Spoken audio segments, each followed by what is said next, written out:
If you lie on the grass, you can feel the heartbeat.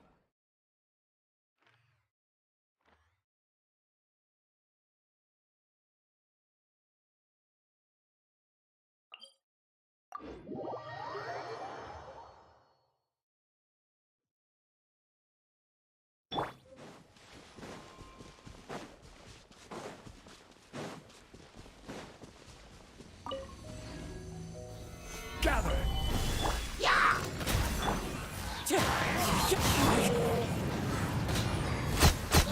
Mute? Yeah. I mean, I was muted. Wasn't talking to anyone, so. Anyway, good to see you, man. What's up, Shinrin?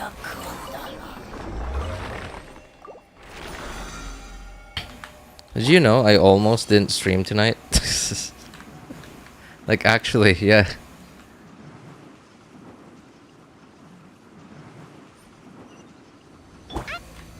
Solidify. No touching. Into the wind.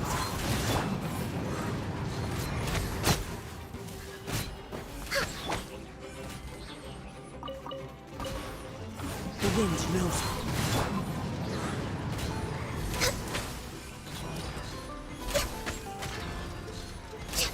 Oops, you're dead.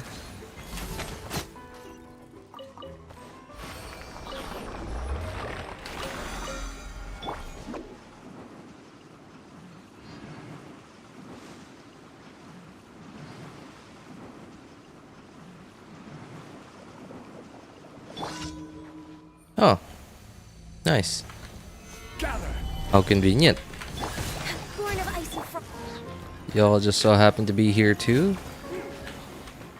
If I could just, you know, get y'all together, Access that denied. would be great. Okay.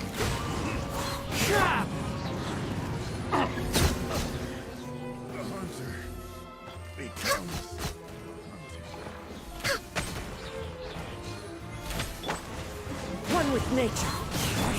Come on, focus. Muted? No? Audio's working. I have levels on I have levels on OBS.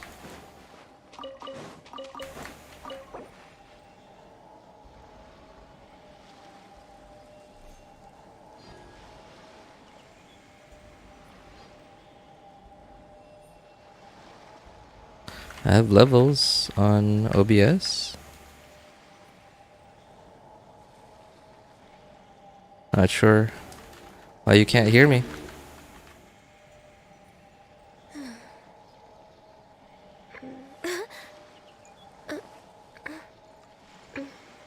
I'm about to slug boom. Yo, what's up, Unrevealed? How you doing, man?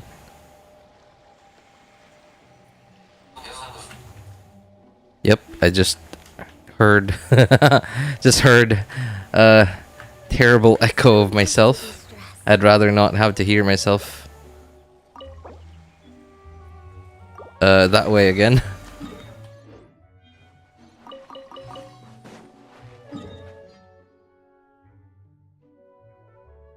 RJ, long time. How have you been? Yo, what's up, Shuri? Yeah, long time, man. Yeah, I haven't been streaming very much on Mondays lately. I don't know. I guess it's because I've taken extra work on Monday evenings, so I end much later than before on Monday evenings. So usually I'm either tired or just not in the mood to stream anymore on Monday evenings. Also, really not much to do in, you know, Genshin. I'm pretty sure people are tired of seeing some random dude on the internet doing weeklies. Yo, what's up, Taz? Good to see you, man. Doing quite well. I had to refresh, lol. Alright, hey, all good, Shinrin. How you doing, man? I was busy and now I'm on vacation. Oh, nice, nice. You're on vacation in India. Wait. You're not Indian, right? As far as I remember. I okay. I wanted to know what it was up. Oh, what was up, and I just skipped. Coffee, milk, and foam.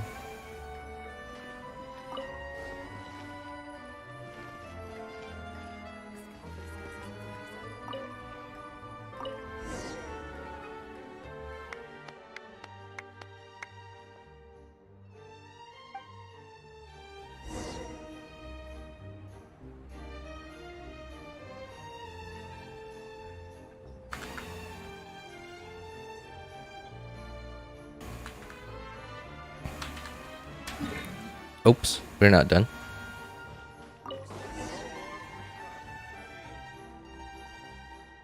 From America, but my family is based in India. Ah, I see, I see.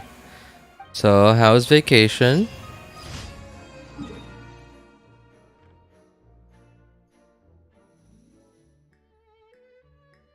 Is it your first vacation in India?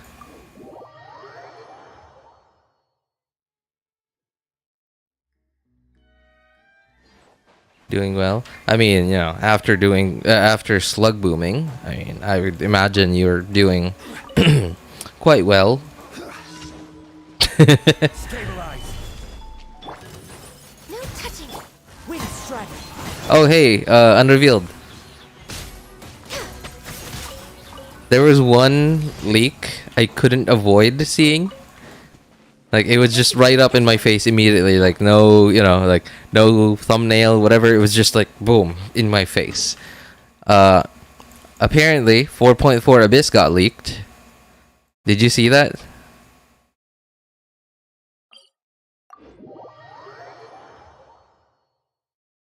Yo, hello, Kat. What's up, man? Planning on casual streaming on YouTube. Just downloaded Streamlabs.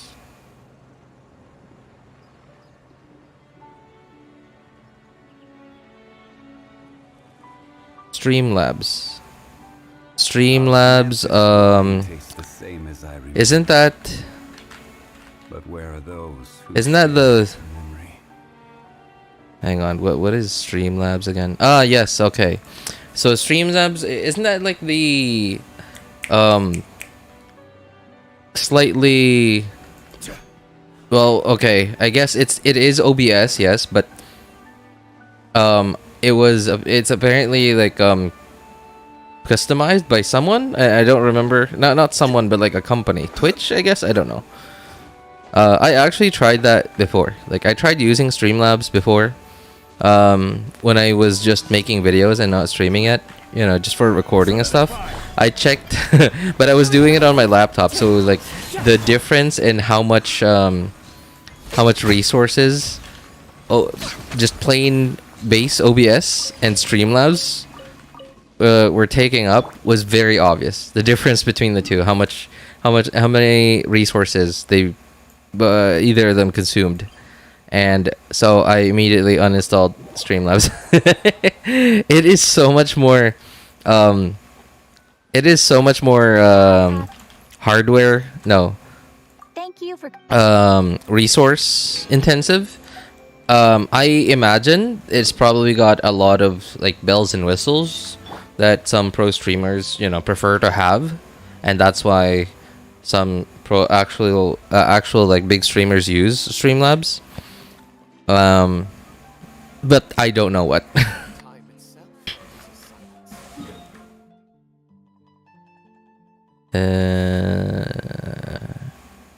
Oh yeah, okay. I guess we're done. Yeah. Alright, we're done on this account. Next on the agenda. Time to swap. Okay, be right back.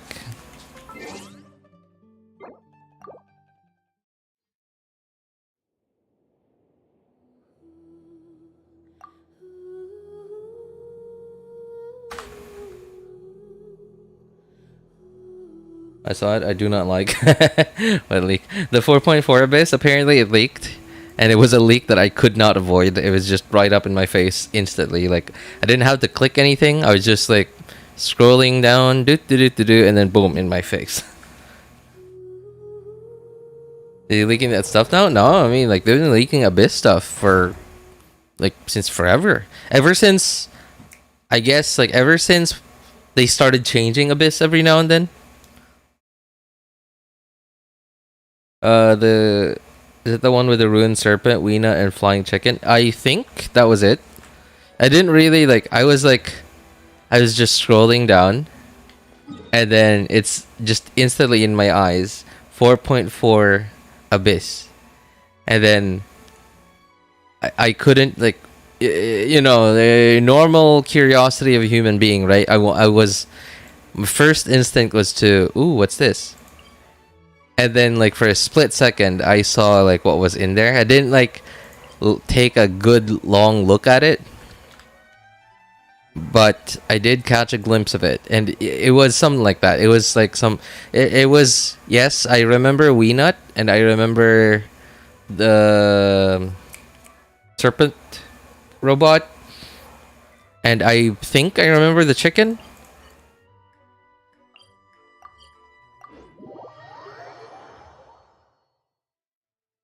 Yeah, like a vegan chicken. I remember vegan chicken in there. Thought it was bad enough to leak banners of characters, but nah. They said F. Well, I honestly I don't know like what I guess. Okay, I'm trying to think like why people would even care to look at leaks of Abyss, but I guess it's for the players that aren't that are sort of just recently gotten into endgame, where they really only have like one or two teams, or sorry, 2 or 3 teams ready for Abyss, but then they're like teams that can be easily countered with certain enemies or certain enemy lineups. Like, I guess some of them want to know, you know, like ahead of time, in case some of their currently really well invested characters or team archetypes might be hard countered by the next Abyss or something. I don't know. I would imagine that would be like a pretty good reason for these people to even care about like Abyss leaks. Picked the wrong test subject.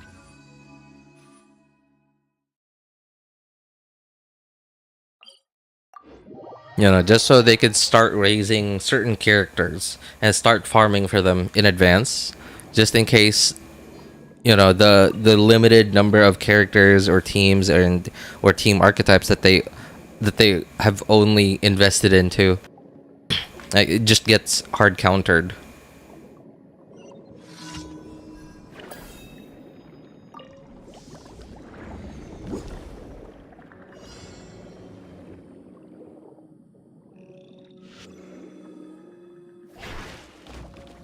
I remember being able to get this the first 2 or 3 times I did this daily.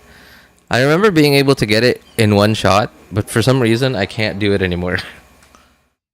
Waiting for Alucino and Chlorinde. Oh, speaking of Chlorinde, I think Chlorinde's actually going to be a pretty decently balanced character. Because, like, and when I say, okay, I don't know about her numbers, but play style wise, I think she's going to be not bad, because they already have they've already released a few gun-ish characters, right? And well, I mean, not yet, but they will be, you know, in 4.3, right, with Navia and what's her name, Chevreuse. So gameplay wise, they already have experience, right? They already have some experience, and they're going to get feedback and some probably like some bug reports, whether it's like reported by players or automatically reported by the system. So I would imagine like Chlorinde is probably going to be, you know, like when released, is probably gonna go fairly smoothly, you know, with a lot less bugs or issues with animations, playstyle, etc. Chefress. Chefress. Yo, what's up, Roger? How you doing, man? Actually, I haven't seen leaks. Oh, that's good. That's good, yeah. You know, please, like, save yourself the disappointment. Don't look at leaks. I mean, Genshin's gotten boring enough.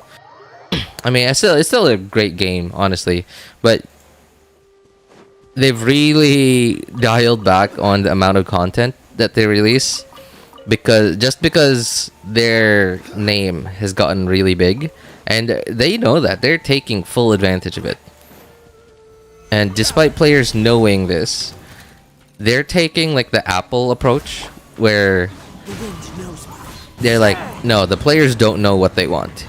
We know what you want, and we're gonna give you what you want, whether you know it or not. And they, you know, they have the power to do so, right? Because like they've created this IP that is just valuable enough for the player base that it just doesn't matter anymore. Like whatever they make, we will consume.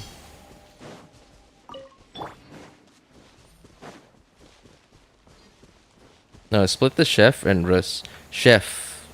Rus. What? I don't get it. Curious what Chlorine Kit all about, like the elemental reaction. Will she shine? Yeah, oh, Chokoshu, wait. You weren't here when I was streaming during the 4.3 special program. I kept yelling. I think I was actually yelling. I kept yelling about overload being a thing, because okay, I'm, you know, you're pretty up to date, right?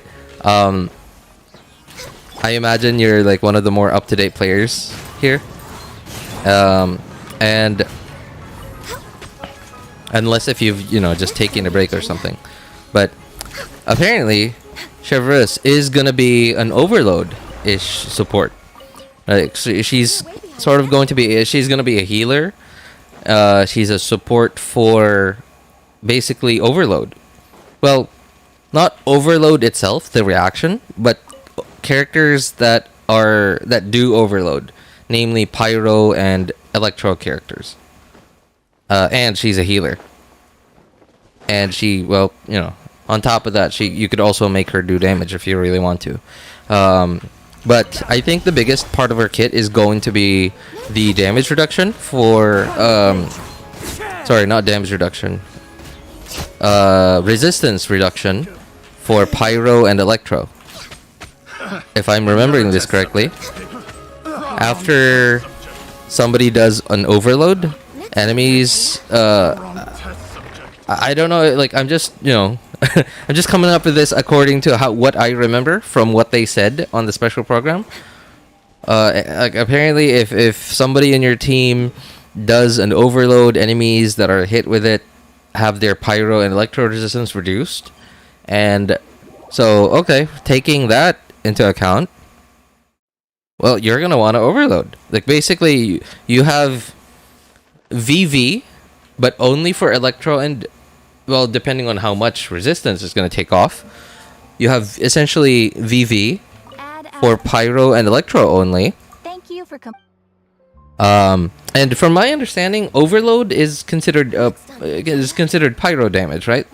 So, yeah, pyro resistance reduction equals more overload damage. Alright, be right back. Just swapping accounts. Oh, hey, what's up, Thriller? Long time no see, man. I haven't seen, well, all of you guys actually for a while. Because, well, apparently last time I streamed was last week Friday, and I didn't stream on Monday, you know, so it's been almost a week.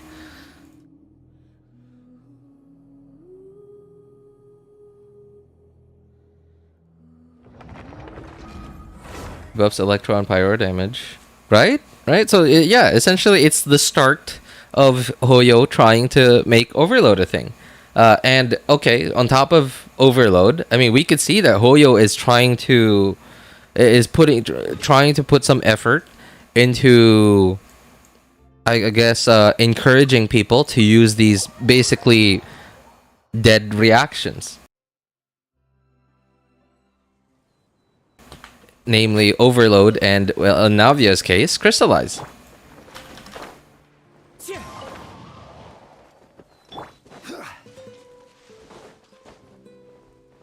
In Navia's case, it's really only for herself because it just buffs her. And it doesn't do anything for anyone else except for her. But I would imagine we're probably gonna get other characters that have a similar ability. Oh. Access denied. You know, sometime in the future. Probably we're gonna get like some kind of a Goro, Kujo Sara, Farazan type of character. You know, just specifically for Crystallize.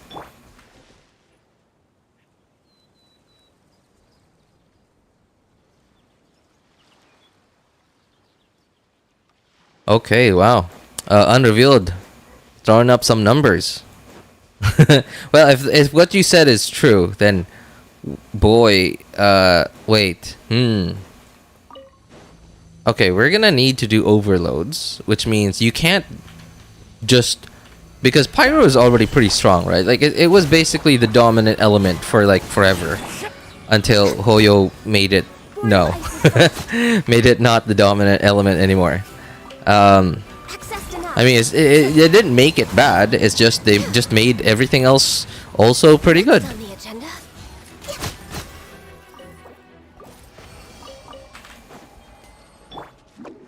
But I don't think.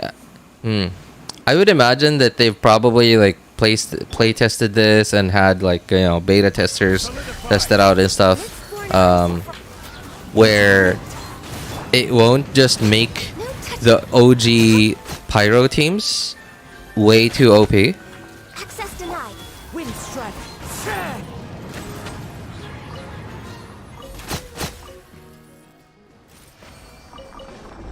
Although there were some like really strong overvape teams, right? Like, I mean, there are some really strong overvape teams apparently. I would imagine those would get quite a lot stronger from Pyro becoming a thing. I've reached Air 46 now. Cleared Inazuma. Wow, you're fast, dude. Wait, weren't you just like AR 35 or something? You know, like 2-3 weeks ago? I guess it's not a surprise. Yeah, especially if you've been playing really actively and been doing a lot of your Archon quests and stuff. But nice, congratulations. Met Furina just now. She appeared suddenly. What are those laws? No flying objects in the first 3 days. Okay, apparently you've just started your 4.0 Archon quests.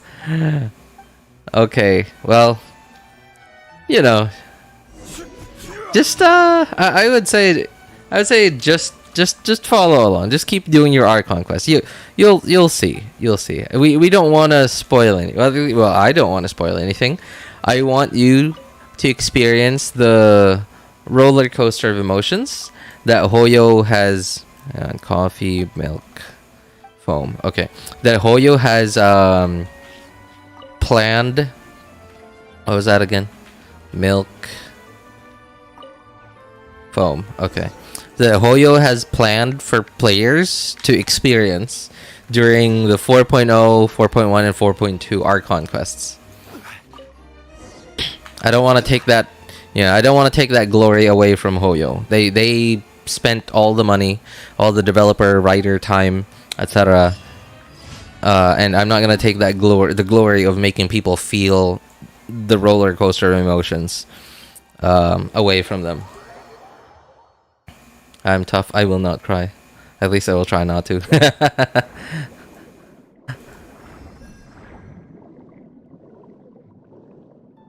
Oh, hey, what's up, Hakuna Matata? Until they split chemical X on dendro reaction. What? Oh, that's funny. That's funny that you made that reference. Yeah, because like a lot of dendro, like Hyper Blue and Burgeon, right, like requires 3 elements. So it's like sugar, spice, and everything nice. I can't believe. Okay, I'm sure somebody's made that reference, made that joke somewhere. I just haven't seen it. But I can't believe it hasn't gone mainstream or something. That's funny. Hydro, Electro, and no. Hydro, Dendro, and Electro. Sugar, spice, and everything nice. But he accidentally added an extra ingredient.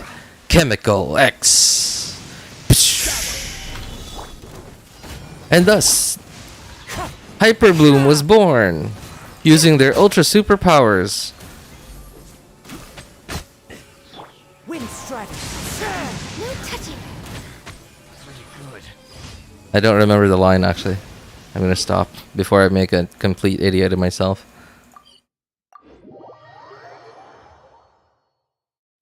No, but seriously, I can't escape edits about the Archon quest. Edits? What do people edit about the Archon quest? Oh, you mean like clips? Are you talking about clips? Oh, thank goodness I don't scroll down on YouTube Shorts. I have a very weird way of watching YouTube Shorts. Like, I never scroll down. It's like I'm afraid to scroll down. Because if I know that if I start scrolling down, I'm not gonna stop for like an hour.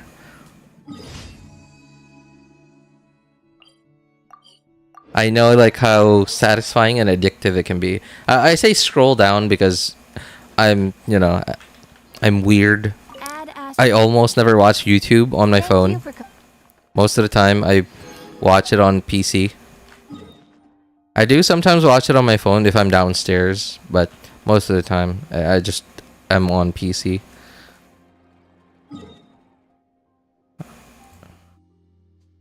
Okay, I guess it's time for me to start. Anyway, you guys can clearly see the title of the stream. So, today is Exploration Day. Because I haven't 100%ed this region. I got C2 Kuki, C2 Kurara, C2 Shangling. Wonder if Kurara is useful. I had a theory that Kurara was going to be useful. At least in overworld exploration. Because Kurara released before 4.0, right? So I had a theory that Kurara... Okay, so Kurara has the thing where she could climb up walls. Well, not climb, more like... ride up walls? And... I had a theory that they made that ability... Because, okay, we could clear... We're already in Fontaine, right? We could clearly see Fontaine has, like, a lot of, like, walls and buildings that you could climb up and down. And they're not, like, jagged cliff sides.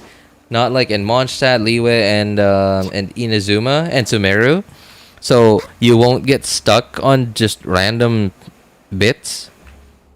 Like here, okay, there's literally a wall here. I don't think I have Kurara though. I don't think I could show what I'm trying to say.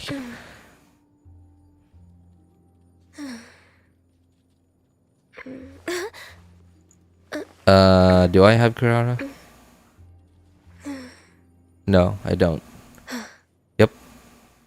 Okay, yeah, so I don't have her, so I can't show what I'm talking about, but because this wall is like it's a brick wall. So it's basically gonna go straight up. It's perfectly flat, and we're not gonna get stuck on like random bits. And I thought that they probably included Kirara's like ability to like just run up walls. You know, similar to Sayu, right? Like Sayu has this, which is really useful on like really long straightaways. But as soon as you hit like a little hiccup, like I don't know, like okay, oops, it ended, so you get stuck and it's annoying. Kurara has something similar, but going up walls. So my theory was that they released Kurara so that she would be some players who raise her and use her for exploration when Fontaine came out, like they would be able to use that ability to just go climb straight up walls or something. I don't know. I don't think I've never seen people. No, I've never seen footage of anyone doing that. So if Hoyo did actually have that in mind, well, it didn't play out the way they probably wanted it to play out.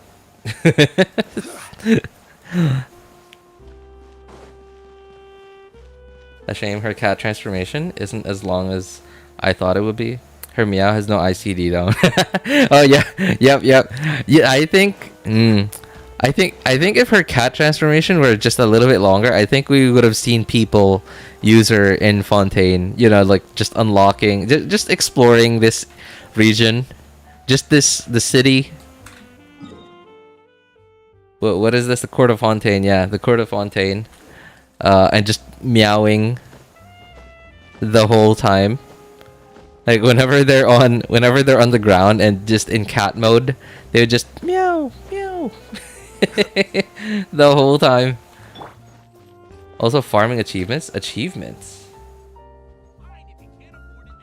Oh, 100% the reasons. I didn't used to, and then what happened was Fontaine got released, and so when Fontaine, okay, so when Sumeru got released, well. Okay, I guess I'll start my story from Mondstadt. I didn't 100% Mondstadt when it was released, like when I first started the game. I 100%ed it when I was bored. I was bored. Inazuma hadn't come out yet. Yeah, there was like some time where I didn't really have an idea what I was doing. I wasn't doing events. Like I had no idea what events were and stuff. I was just reading stuff. I would just see these like red dots and I would look at these, and I remember specifically like at least once that I saw the Lieben event in here, and then it just said, oh, somewhere in Mondstadt, this, that, like give him what he needs and he'll give you goodies and stuff. And then I was just like, okay, I have no idea where this guy is. It's probably some kind of event where I'm gonna have to look for this NPC wherever he is every single day. And apparently, you know, like I said, I had no idea what I was doing. And at some point, I did all my Archon quests, and I realized, oh, that's it. Like I did like all the leeway one, and I finished it, and I was like, oh, that's it. Okay. Well, I mean, I was like, okay, now what? And that was why I made my second account. I was like, oh, I like this game. I want to keep playing, but I don't want to just randomly explore. And I did my second account, and I was like, okay, well, I've hit the same brick wall now. Now what? So I just went ahead and like did exploration in Mondstadt. Dragonspine wasn't released yet. I don't remember when I did Leeway.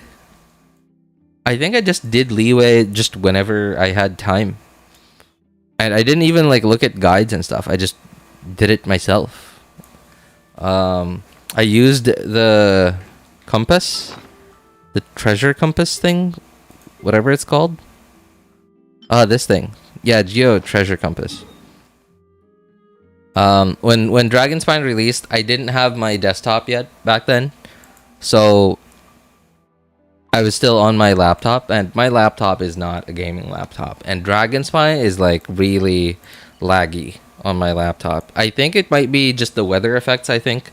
That's just too much for my laptop. And it was just awful to play in, and that's why it's just stuck 97%. Never really bothered to go back there. Not sure how I did the chasm. I think I was just bored at some point. I think it was it? I think it was before Sumeru came out. I think there was like some like blank period where there was just nothing to do. So I just, you know, I did like some world quests in the chasm. I just because of the geography, I just went around the map, because like once you get here, okay, you could just jump down to the next one, and then you'll go up, jump down to the next one. Like it wasn't annoying to explore. I also 100% it. Enkanomiya was random. I was just bored, and I was just walking around and seeing stuff, and then like lo and behold, I was like, oh, what? 100%? Wait, I didn't mean to do that. It just happened. The chasm underground, I think I just did the world quests that I knew about, obviously the Archon quest, and then like I just picked up everything that I could see, every shiny thing, and then at some point I realized, oh, I'm at 98%. well, I might as well 100% it. And Sumeru came out, and it was just huge. I just didn't want to bother with it. It was huge. It was like instantly 3.0, 1, 2, 3, 4, 5, 6, 7, 7 really big regions. And I mean, like, obviously these two are really small, but they weren't even visible. They were just black. And I immediately thought, oh boy, well, okay, we're gonna have to find which world quest opens these two regions up. And I realized like this region was really big because like every few chests I picked up, I would like check the map, look at, okay, did it budge? Nope. Didn't budge a single %. So I realized, okay, this region's big. I did the same thing here. This region's big. I did the same thing here. This region's big. Okay. No thanks. And then pretty much the same thing for like the desert stuff. This region for some reason spoke to me. Yeah, because like it wasn't too big, and things were sort of. I guess you know what happened was I noticed. I don't know if they did it before. I'm sure they've done it before, but with these two regions, the way they arranged everything was everything was sort of, well, not everything, but like most of the stuff in the map you could sort of either pass by or at least catch a glimpse of just by doing the Archon quest. So if you went into dog mode where you went like, ooh, shiny, just go after it, you could pretty much get it to like 95% just by following the Archon quest and going in to get every shiny thing you see while doing the Archon quest. Hey, what's up, Happy? Good to see you, man. And that's why like these two little regions are basically at 100%. And then Fontaine came out, and it was 3 not very small, but not big regions either. And I thought, okay, well, that's manageable.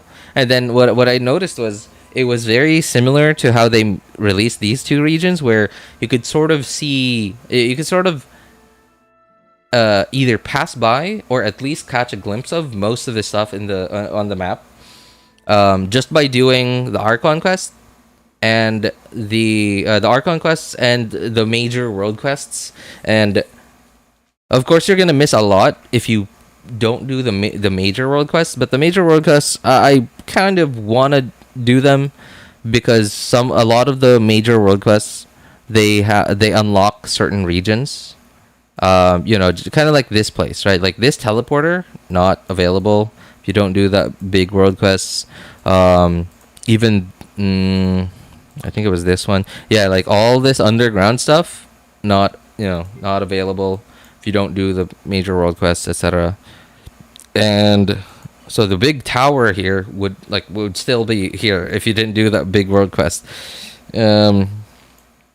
This thing too. What else? Yeah, there's like a bunch of basically hidden stuff that you don't get unless you do the major world quests. So I kind of want to get them, and by the time that I finish all the major world quests, all the Archon quests, the maps are usually sitting at like 60, depending on how big it is. Like this region, when I finally did all of it, it was like sitting between 65 to 70% because it's a pretty big region. This map was like, this region was like sitting at like, I don't know, I think it was like almost 80 by the time I did all of it. And I was like, okay, might as well. How about you? Good, man. I'm good. I'm just not very motivated to stream lately. I don't know. I guess maybe it's because I only have one more thing to do, which is what I'm about to do, and what I should have started doing like half an hour ago, which is finally start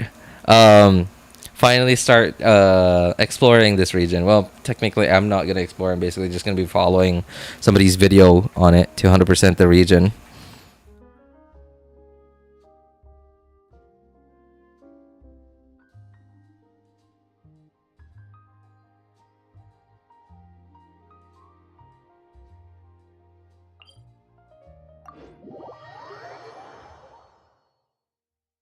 I think she's made to be an alternative on-fielder for Nilu, Bloom, Bakudan. Oh, you mean, what was her name? Kirara? I'd say, yeah, I think, well, alternative, yeah, sort of. But like, instead of Hydro, she's Dendro. But yeah, I get what you mean. Similar to Kave, too. You have any character you regret pulling? Probably... I think regret is like a strong word. But there certainly are characters that I would rather have pulled other characters for. Because like, when I say regret, I'm not... I would say... I would use the word regret if I actually thought like... Man, this character is completely useless. Like, and I've never found a reason to use them. I don't think there's a character that I have across all my accounts that, you know, I've pulled for and have basically not been able to find an excuse, like any excuse at all, to use. But the 5 stars, the limited 5 stars that I have pulled for, that I've used the least of, are on my 3rd account. Number 1 is Tartaglia, and I think he's a great character. I just don't think he's for me.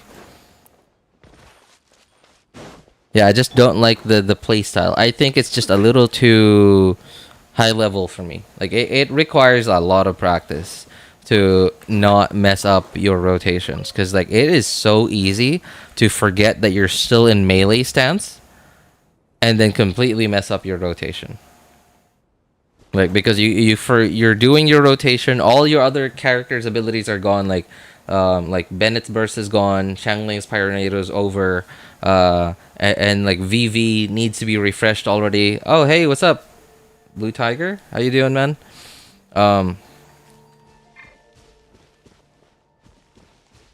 And oop. Yeah, I just, you know, it's just so easy to mess up his rotation, especially because like, you feel like it feels like there's a lot more you want to do. Like, you want to stay on him and just keep going ham, and then you a few seconds later, a little bit too late most of the time, you realize, oh well, I'm not doing any damage anymore. I gotta get off of him. And then by the time that you do get off of Tartaglia to rotate through your other characters, his skill cooldown is already really long.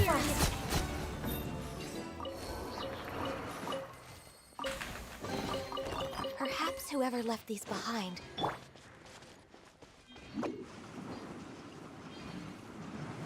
Are they trying Shiminawa Ganyu today?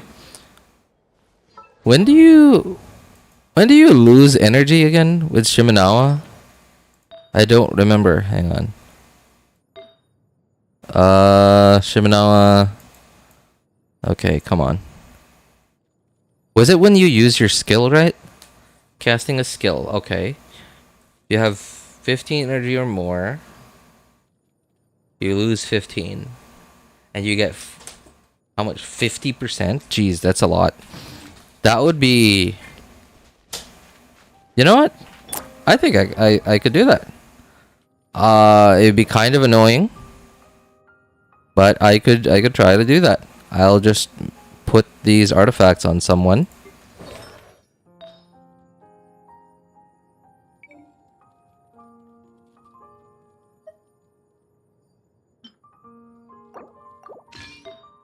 Man, loadouts, man. Just, I really hope they are working on loadouts. They did say they were working on like other artifact organizational stuff, and I really wish it's loadouts that they're working on, because this is getting annoying. Just swapping artifacts all the time. Okay, so my goblet is an off piece, right? What is my Ganyu goblet?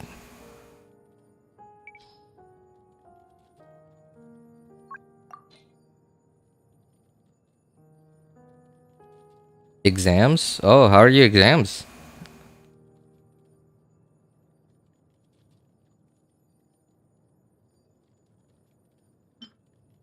Okay. Okay, so that's an off piece. That's fine.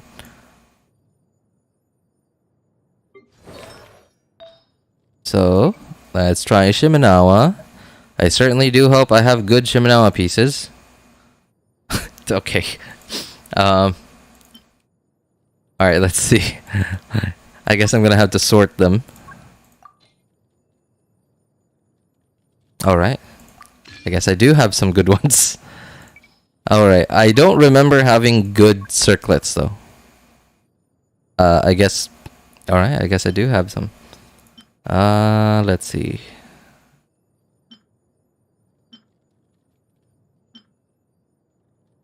Okay.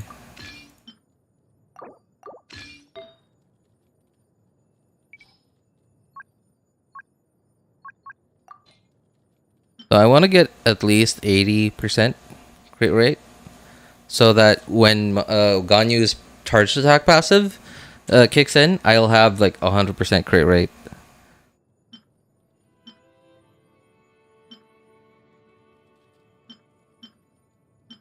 But obviously, I still do want to have crit damage as well.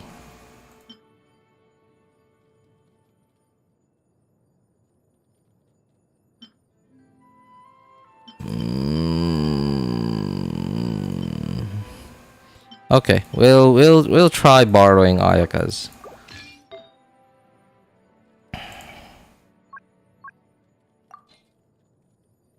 That is a lot of crit rate. Okay. Wow. I put some really good pieces on Kujo Asara, huh? Man. Okay, that's pretty low.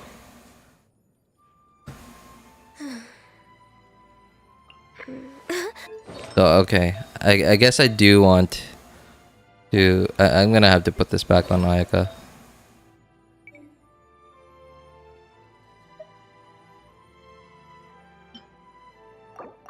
I guess I do want the crit rate ones.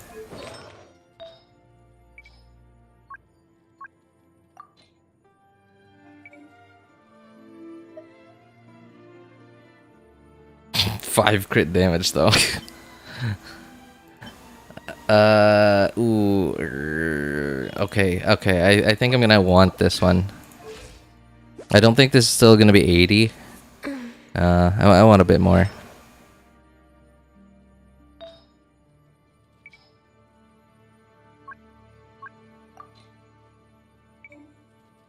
Oops.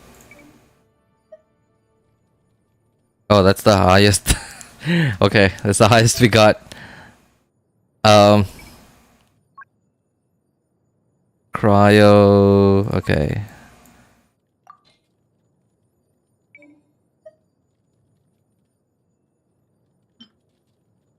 Crit rate.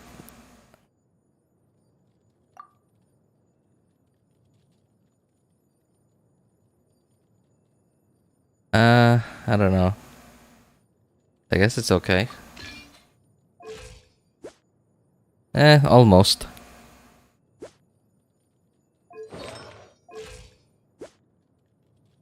Okay, whatever. Close enough.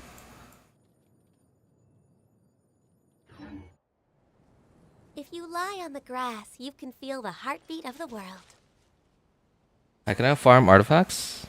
I farmed 14 5-stars. RNG screwed me bad. 11 out of 14 were from Hunter set. I wanted Golden Troop for my Furina, man. Yeah. Well, oh, you know what? Thriller, I don't think you should be farming those sets just yet. There are some... Okay, depending on what team archetypes you are mostly playing. Did I scare you? That's sort of the same. That is... I didn't really get any more damage. Wasn't I doing about the same? Or when it... Wait. I think I remember like 43k with Wander. I really should have done damage testing first. Way behind schedule. There's nothing wrong with reaping a reward every now and then. Okay, where's Mika? Okay. let's put on that goblet that we were on, just so it'll be easier for me to find later. I think it was this one. Okay. So let's try swapping. So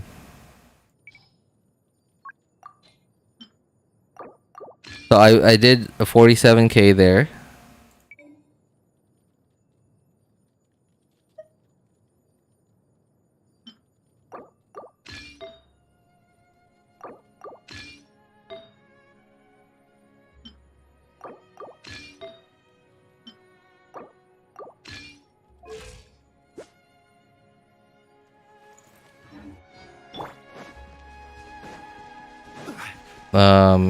Enemies? Hello?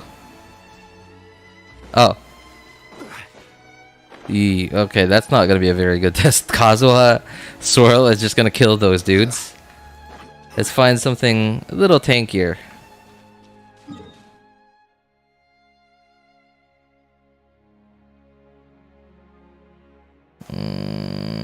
Oh, right. Okay, let's try this dude over here. So, if you're planning to invest initially on take my 3715 attack-tion, huh? Oh my god. that is gonna be some serious damage. Oops, I didn't crit. 41. Oh. Okay, that is a damage improvement, at least for charged attack. Okay, let's try some of the newer enemies. I'll farm Deepwood. Severed Fate. Oh, Emblem. Okay. Also, nothing other than that. If you're planning to invest more into the, at least initially, is some of the first teams that you're gonna invest more heavily into are, some Dendro teams. I would recommend the Emblem domain. Wait, weren't there some enemies here? Where was that? Oh, here. Okay. I would recommend the Emblem. Or sorry, no, the Deepwood domain first. But if you're planning to invest more into some attack scaling teams initially, then I would recommend getting. So I'm not sure if I would say I would recommend farming the Noblesse domain, because the Noblesse set is already in the strong box, but it is a very important artifact to get early on.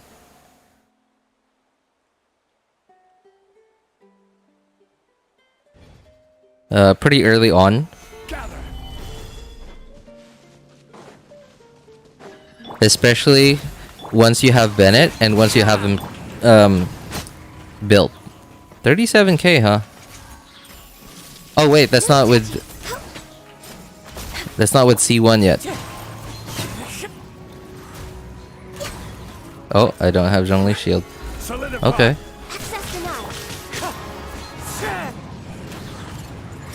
I didn't crit. 39k. Okay, 39. And we did 47 earlier. I shouldn't have killed that dude. That's not bad, actually. If that's actually the difference, that's not bad.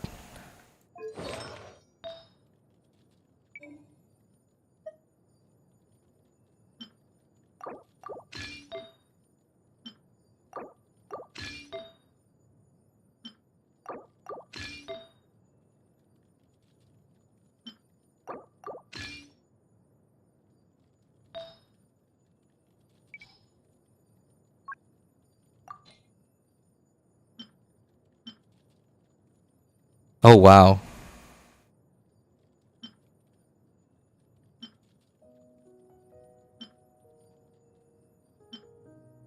All right. That's a lot better. Oh, wait. 9.7, 9.3, but more crit damage. Barely any more crit damage. I think I'll just go with a more crit rate. Okay.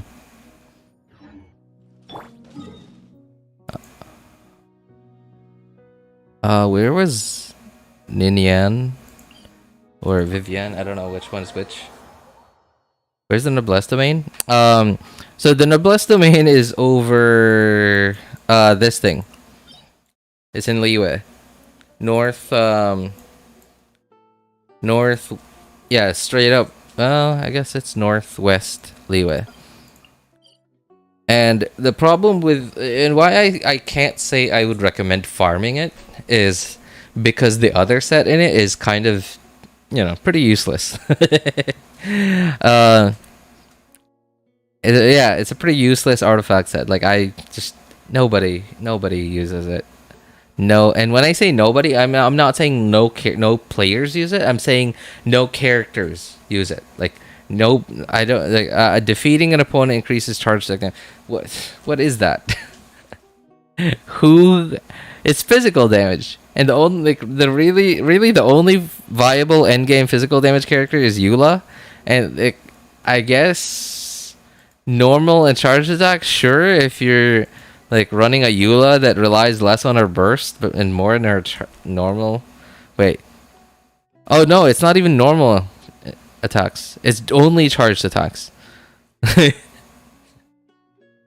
So no, it's a pretty useless artifact set. Plus the fact that noblesse is already in the strongbox, but and I don't know. I just feel like it's such a. I'm pretty sure mathematically it's not of insanely large amount of a damage boost. You know, whether you have this on Bennett and you don't have it on Bennett, but it just feels like one less thing for you to worry about. Yeah, one less thing for you to worry about once you just have it on your Bennett or your other support characters, especially if you're running, if you're going to be running mostly team archetypes that are like attack scaling crit characters.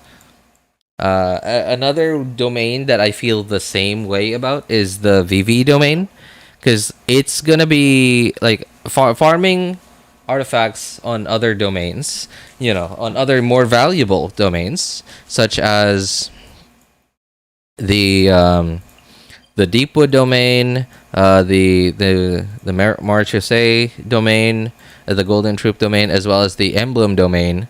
So these are, I would say, are the most valuable artifact domains in the game. And when I say most valuable, they're not going to be the most valuable for everyone, but they're going to be the most valuable to the most people. Just because a lot of people prefer using the characters that use, you know, that want emblem, or that at least can use Shimenawa, or especially because with Deepwood, it's because just the you know, the Dendro characters, especially with Hyperbloom and Burgeon, are just such low investment team archetypes that a lot of the newer players are probably going to be running them. So this domain is going to be super valuable for a lot of the new players and even the endgame players, because despite endgame players having the resources to basically build any, like, you know, as many team archetypes that they want to, they will still want to run Dendro teams, because a lot of the newer enemies just don't, they just don't really hard counter Dendro. And like, for example, even like now in Abyss, for example, in the second half, the what's it called, vegan chicken is in there, and I still use Hyperbloom against it, despite it having extra Dendro resistance. Yeah, just not that many enemies hard counter Dendro teams, at least now. So that's why even endgame players will invest into them. So Deepwood domain is just really valuable. If you're, you know, you're going to be investing a lot into Dendro teams, and I would imagine you would, because you're on like a young account. This domain, if you have Furina, is going to be quite valuable, because number one, this is Furina best in slot for like personal damage, and best in slot for basically any character that relies on elemental skill damage. And this artifact set is really good on anyone that scales off of crit, if you have Furina in the same team. Especially if they're a normal and charges that character. So it's just they're just really valuable artifact domains. But like I said, the two artifact domains that I mentioned, Noblesse domain and the VV domain, especially VV, I think is just especially if you're running teams that benefit from having a 4 VV user on the team. 4 VV is just so good, and it feels like painful to think about. Like, if I were going to start a new account, I would feel like, and let's say I have a Kazuha on it, for example, like on my Asia account. I like, that's like a really young account that I hardly ever play on, really, and I have Kazuha on it, but I don't have 4 VV, and it feels painful. Like, where I feel like when I use VV on when I swirl on Kazuha, and I know I'm not getting the VV effect because I don't have 4 VV, and then I see that, the damage is the same. Damage didn't increase at all, especially because I didn't raise him very much because I don't have a lot of materials on that account. Where is the boss? I don't remember where it is. I don't have like Kelly Trail masks on that account, so a lot of the characters are really, really under, not raised at all. I don't remember where that thing is. Where is it? For some reason, I'm remembering this place, but I can't remember where. Just realized we don't have an Animo Shielder, right? Yeah, that's right. We don't. You don't. Wait, do we? Yeah, we don't actually. Yeah, I guess that's probably mostly because Animo just isn't typically the defensive element. It's typically the crowd control slash exploration element. Right, like just look at Animo Resonance, right? It's very much for exploration.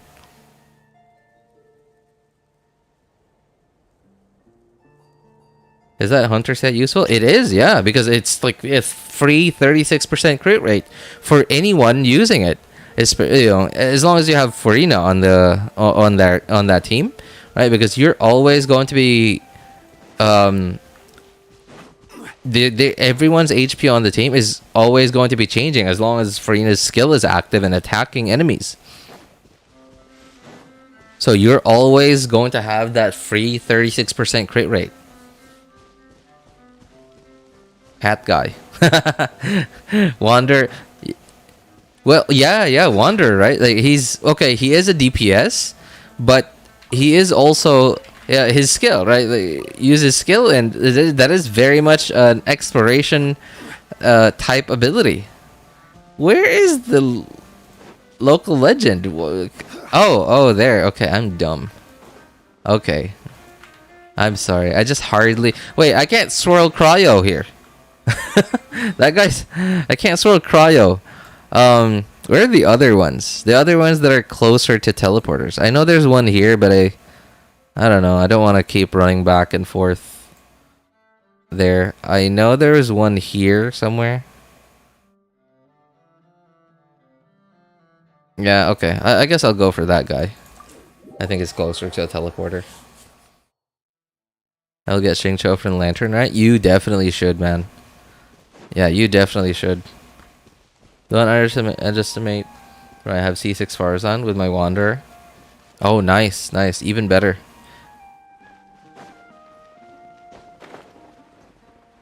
Having Wanderer and a C6 Farzan on your account, just... It feels bad not using Wanderer. Is that an enemy? Oh, it is. I was like confused. Like, what is that? Oh, wait. Where's the... Oh, here. Okay.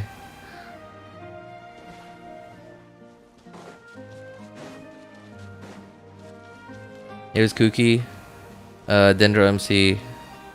Furina. Xingqiu. Yeah, Furina, Kuki, Jingcho. Ooh, you're gonna have trouble healing everyone, man. You're gonna have trouble healing everyone with that team.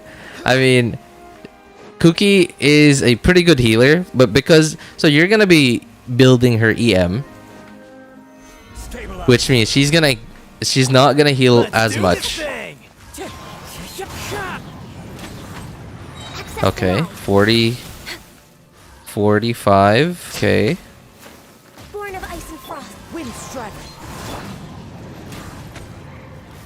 Why is my damage changing? Gather.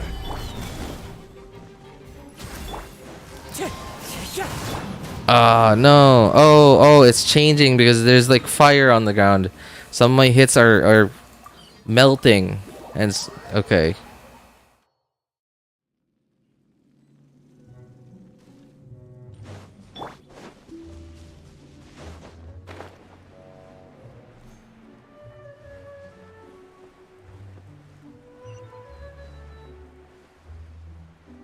Oh, hey, what's up, DH? I'm torn up pulling for Navia. As much as I want to pull for her, I don't have the energy to collect Primogems. Yeah, that is truly a question for the ages, man. I don't think she's a very necessary character. Okay, that was 43k. 45.5. Okay. 45.5. Okay, 45.5. So let's try 4 wanders this time.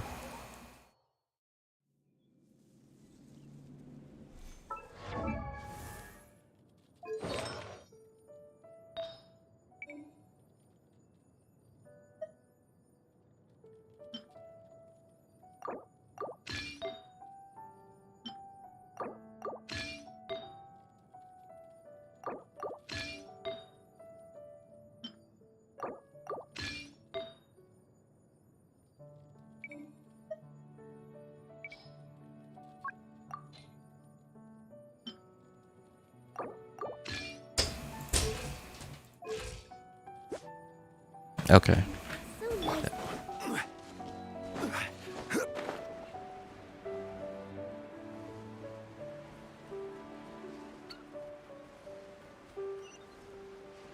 You have Aqua on it? Me? On this account? No, I don't have Aqua here. Always glad to catch your stream. Hey, happy to have you here, man. Let's do this thing. Yeah, Navia isn't a very necessary character. 37. Oh, wow, that's a 39k. 39.4. That's a pretty big difference. Okay. I think we're gonna stick with Fortune Manawa for exploration. Yeah, Navia's DPS, like, and she really doesn't do anything for anyone else. Like her crystallized thing only buffs herself. And other characters will help her. Like, for example, having an Albedo, who will trigger crystallize a lot more, will help her, but she really can't help anyone else because she very much is a DPS. And while she does have that off-field ability, right? Like her burst feels like a Geo Ganyu burst or a Geo Ayato burst. I don't know how big the AoE is. If the AoE is as big, then yeah, it is very much just a Geo Ganyu / Ayato burst.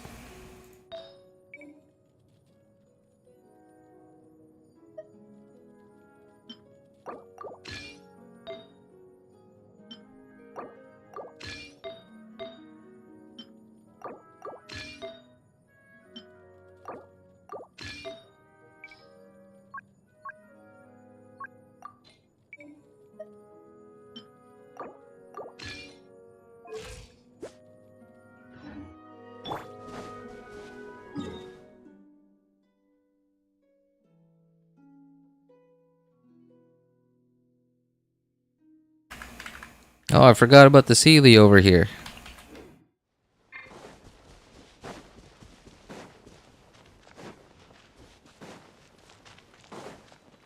Leo RJ can do 1 million where Ganyu if he has Shinha and Aqua on his account. Aqua? What does... why Aqua though? Is Aqua... I guess it's because like, you know... Oh, okay. I guess I understand because like Aqua is like low base attack and having Shinha, you sort of don't really... Like Shinha makes up for the low attack on Aqua, and Aqua is really just for crit damage.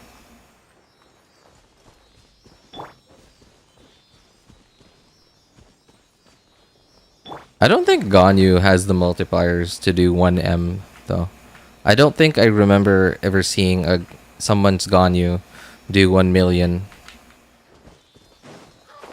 I've seen like some whale Ganyus do like 300k, you know, on their like speed runs and stuff. But I don't think Ganyu has the multipliers to do 1 million. At least I don't know. I don't think so.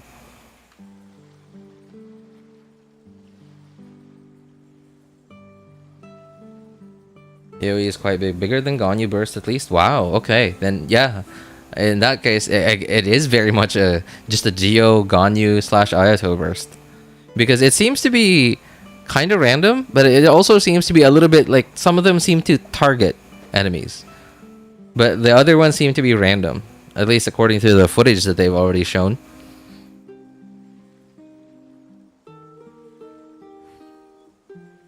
Oh, I forgot. Like, okay, now that you mentioned that, Happy, I just thought about it, and I realize now that we have these enemies that have basically negative resistance during, like the like the Raiden Shogun boss, the Wanderer boss, that basically have negative resistance. I think during their like vulnerable states.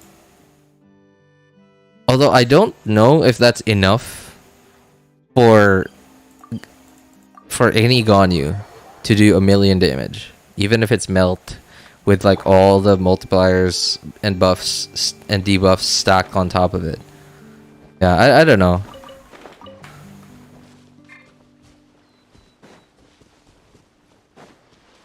I wish I had the patience to like try it, but I don't know. I guess maybe with food, I still don't think so, really. I imagine the highest that it would probably go would probably be like, I don't know, 600k maybe? I'm really not sure. How long does a burst last though? Oh yeah, that's right. Like, I guess Ganyu's... I don't know, I don't remember Ayato's burst duration off the top of my head, but I know that Ganyu's duration is exactly as long as the cooldown. So you could pretty much use Ganyu as just a burst support. Just AoE cryo off-field applicator. If you really want to do. If Navia's...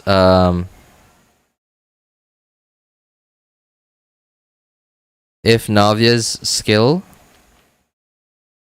Oh, wait. Forgot about this. Okay.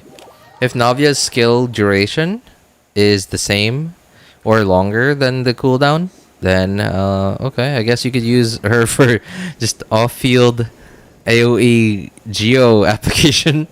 Honestly, I'm not sure why you would want that, but okay, sure.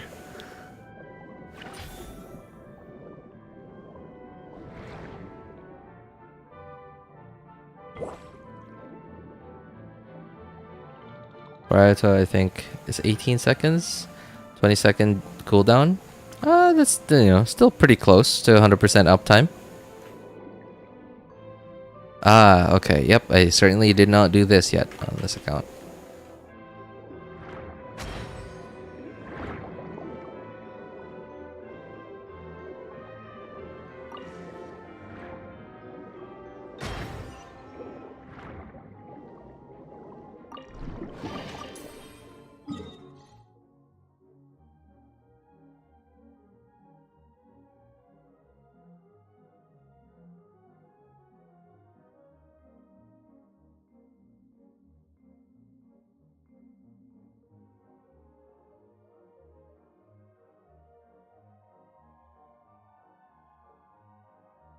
I'm just skimming through the video right now because a lot of this is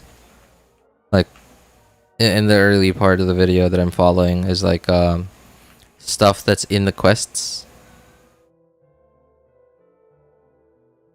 So I'm sort of skipping through it.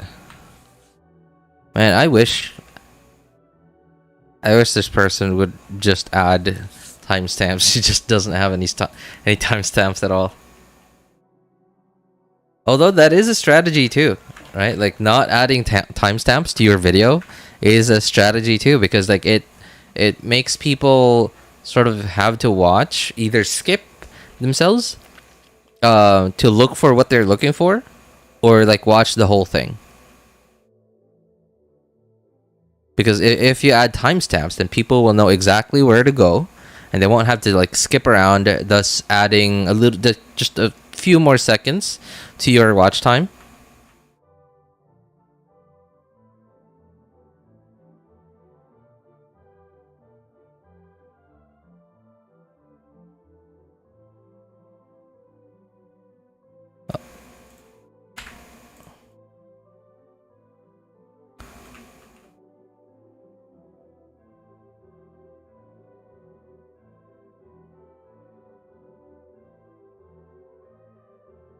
Oh, okay. I remember this now. There was that door that I didn't know how to open last time. I like how BM keeps changing in Genshin. BM? Sorry, what's BM? Oh, background music, sorry. Okay. Changing the regions. I like classic Sumeru background music a lot. Next on the agenda. Man, Genshin certainly spends a lot of money on music. Genshin feels more like an experience than a game. Like it feels like a theme park, like virtual theme park, but it's in a game. It feels like that's what they're trying to go for.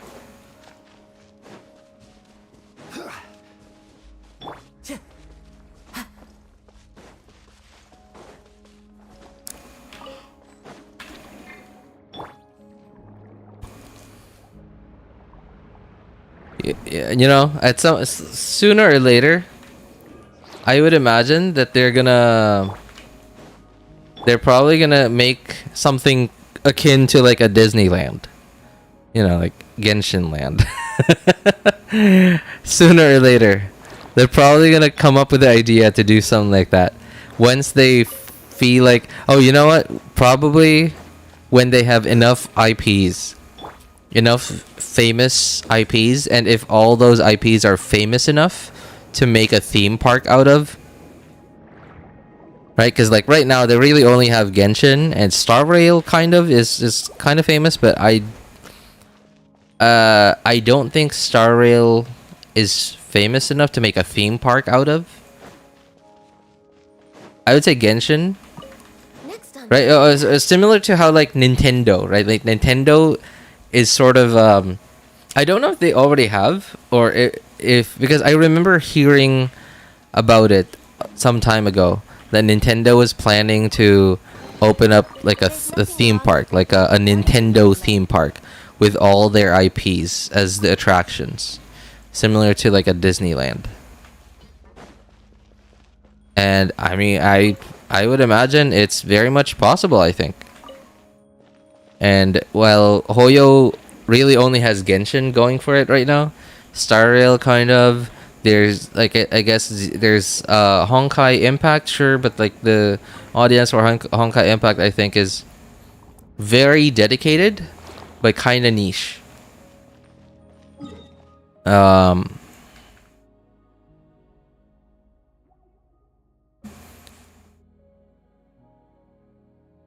Yeah, so like compared to Genshin Impact's audience is just very. There's such a wide variety of types of players that play the game.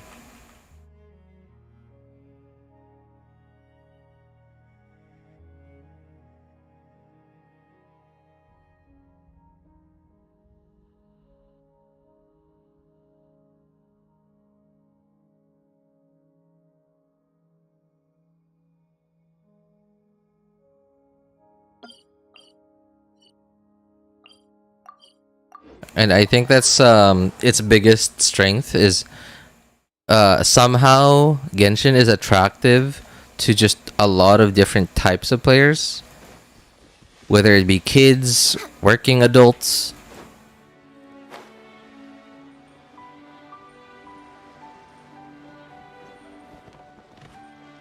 Pokemon theme parks are there, right? So yeah, it's certainly possible. Hoyo just needs to build up some of their other IP for now, and once they get a lot of their at least like maybe 4 or 5 or more IPs to be as famous as, or at least like close to as like widely famous as Genshin, then I would imagine, yeah, they could probably open up just a Hoyo theme park. They would probably call it Hoyo Verse, and thus that's probably the big reason for the name change from MiHoYo to Hoyoverse.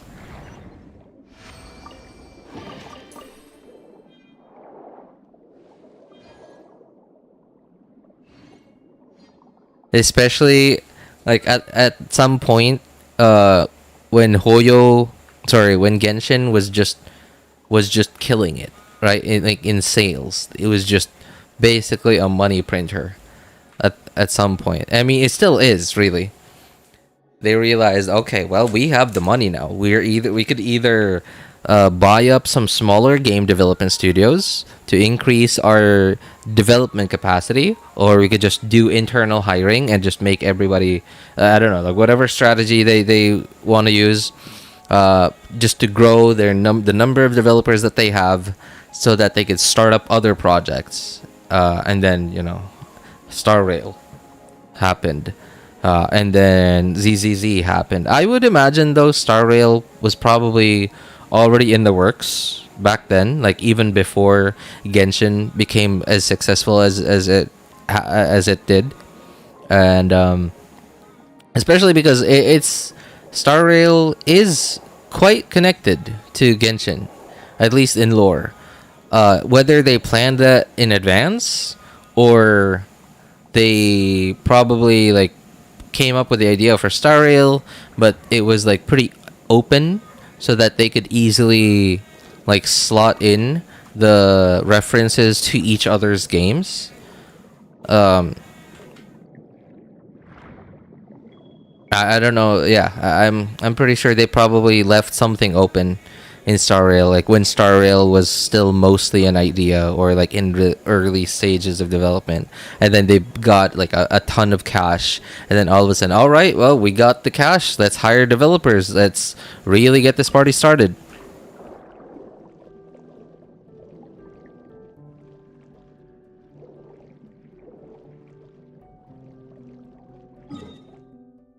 I heard Honkai, Star Rail or Impact award and game of the year. Was it the Sony thing or like the actual like the worldwide one? Genshin was nominee for character voice line or something. Wow, really? Genshin Impact. That's all right. That's not bad, actually. I mean, okay, Hoyo. Okay, I don't know if you guys know this company called D Brand, but Hoyo, as far as I think, seems like they seem to they don't seem to embrace the memes, the community memes, as much as a company like D Brand, but they don't, they certainly don't reject them. I remember there's this like one meme that is actually in Honkai Star Rail that I saw a clip of, and it was crazy. I honestly, I thought it was fake, and then I looked it up and I realized, wow, this is actually real. They actually put this meme in the game. It was a meme of one of the Star Rail characters, apparently, in a really rare idle animation. I think it was an idle animation. I'm not sure. So I don't know if they would be that supportive of a meme to like make the name of their theme park itself a meme. I don't think they would go that far, because like, well, Hoyo doesn't reject the memes from the community, but I don't think they embrace the memes that much.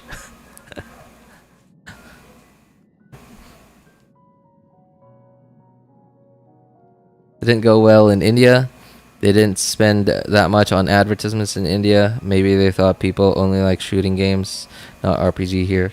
Many people playing Genshin from India though.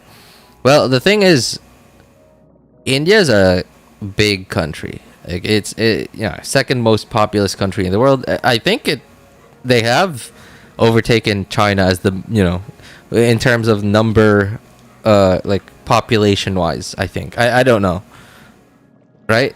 And even if you say, oh, a lot of people play Genshin. Let's say you say, okay, like there's 5 million Genshin players here. Okay, and let's say, for example, there's a total of, I don't know, 300 million gamers in India, and there's like 5 million active Genshin players. There's still like the other 295 million.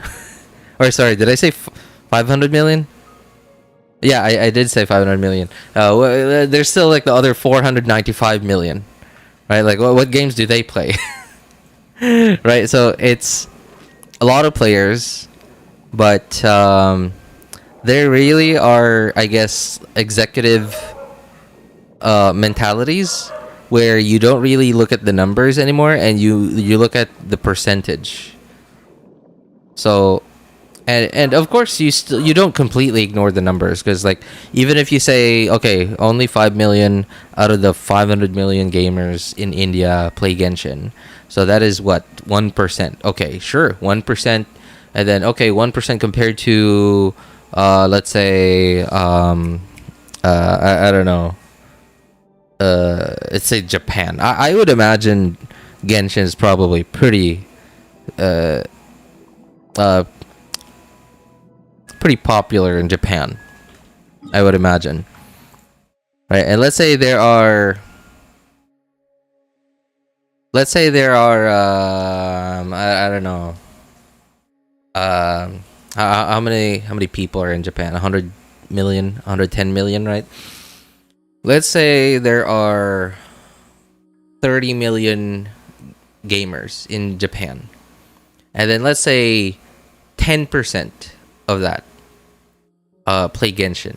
10%, all right, a lot bigger percent, but then that still totals only up to 3 million players compared to 1%, but 5 million in India. So you don't completely ignore the total number, but there certainly is also a big incentive to follow the percentage instead of the total number. Because with a country like India, right, a lot more players, with the examples that I mentioned, right, like 1% equals 5 million, a lot more than 10%, the 3 million in Japan. But then because Japan has a much lower population, much smaller land area, you're gonna need to do a lot less advertising to have a lot more of the population's eyes on your advertising compared to like with India, right? Like the chances of your players seeing your ads is just lower because of the bigger landmass, and I'm talking about like physical ads, and even like digital ones, right? There is sort of like it's not like location wise on the internet, but it's more like numbers wise, right? Like out of the, I don't know, let's say if not everyone in India is on the internet, let's say only like a billion people in India are on the internet. So that means you're gonna have to pay for advertising for at least, let's say, half of that, 500 million people, only for, and that's gonna total to a certain amount of money for advertising costs, Sorry, by the way. I'm skimming through the video that I'm following along to see which ones I haven't gotten, which ones I've gotten. You pay a certain amount of money to get your ads on the eyeballs of that 500 million people. But then you're really only getting 5 million players out of that. Out of X amount of money. But then versus advertising in a country like Japan, where you only have 100 million people in total, but you really only have, I don't know, like 80 million on the internet. So you only have to spend X amount of money to get your ads onto the eyeballs of only 80 million people, which is like less than 5 times the number of people that you have to pay to get your ads seen by in India. So I mean, like, I could be completely wrong, right? Like maybe it's cheaper to pay for advertising in India. I don't know if there's like a location based like pricing on advertising on the internet. If there is, then okay, maybe I'm completely wrong, but I don't know. At least that's my take on it.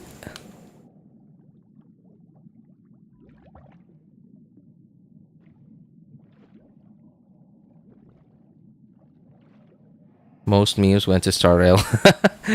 Yeah, they I don't think they're gonna put memes in Genshin. Like Genshin is sort of their baby. They don't want to sully Genshin's image, because so Genshin, okay, like I mentioned, Genshin is more of a generalized type of game where its audience and fans are not very niche. Right, there's a very wide variety of types of players that play Genshin, and they don't know which of those appreciate memes and feel disgusted by memes and will feel turned off. Will make it so that they feel turned off of Genshin because, like, ugh, memes. Right, so they're very careful with what they do with Genshin because, well, I don't know their sales figures. Obviously, I don't work for the company. I'm certainly no accountant for them. But I would imagine, because again, like I mentioned, Genshin is just more of a generalized game. Like, it seems to have, like, its fans and player base just seem to be... there seems to be a lot wider variety of types of players and fans of Genshin. I would imagine they still attract a bigger population than a game like Star Rail. Star Rail seems to be a lot more niche. Like, the gameplay is more niche. I'm sure they would love to see Star Rail hit the same numbers as Genshin. But, just because it's a turn-based game, so that in and of itself already is one factor that could potentially limit the types of players that are attracted to to Star Rail.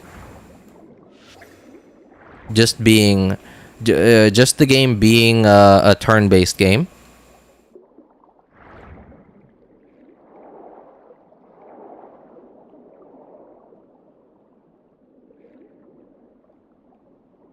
And who knows what else.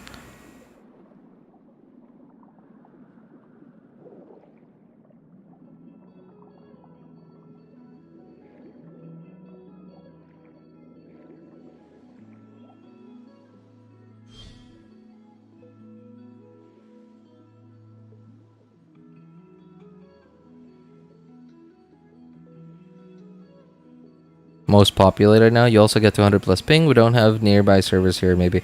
What? Yeah, okay. Now that you mention that, what servers do people in India connect to? Like, which is closer, Asia server or EU server? Now that you mentioned that, yeah, now I'm wondering. Right? Because, like, I would imagine Asia server is probably closer. like physically, but then like I don't know where their Asia server is, or like servers are. Why are you healing? How is this guy healing? Don't you dare! Don't you dare! Okay.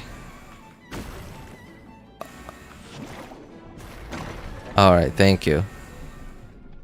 Oh, there's the other Sealy.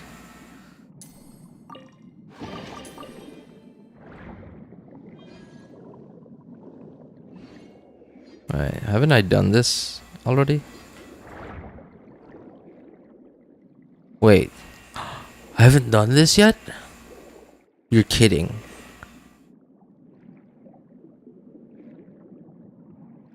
Hello. Oh, hey, what's up, Karma?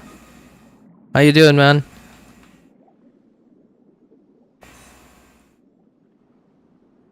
Genshin had its time, and for a 3-year-old game, still earning millions of dollars every 6 weeks is by itself crazy, right? It really is. Genshin has sort of become a phenomenon at this point. It's like, I'd say it's like along the lines of like a GTA game. Like maybe not as big as a GTA game. Like look at the GTA 6 trailer. It beat like just the trailer, not the game, right? It was just a trailer. The first trailer too. It beat like every like YouTube record of like number. It beat it beat Mr. Beast's record for like most number of views in 24 hours. And like that's crazy. Obviously like Genshin doesn't have that kind of pull, but like you ask somebody, hey, like some stranger on the street, hey, you know GTA 5? Don't ask them if they play it, just ask them if they know it or if they've heard of it. Like the chance of them saying yes is very high.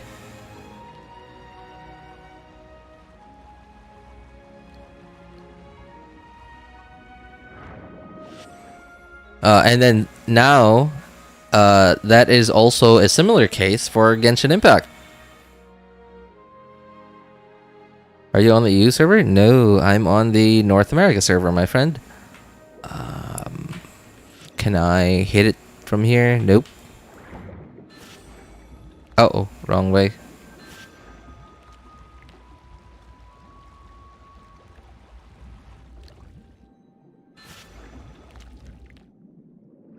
Oh boy.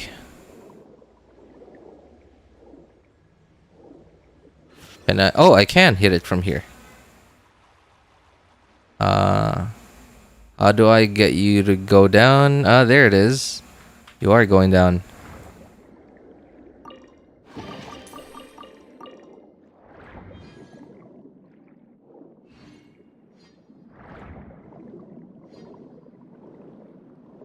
Started playing Star Rail, but stopped after knowing it's turn-based. I feel exactly the same way, man. I don't know. I just don't like turn-based games. Like the only turn-based game I played hardcore in my life was just this really small, like I think Asia only game. I don't know if it ever went global in its heyday. Game called Gunbound. And it was turn-based, but at the same time, there was also like a certain level of skill that you needed to play your turn and not just strategy. And I think just the part of it that requires skill and not just strategy was the only reason why I took it seriously.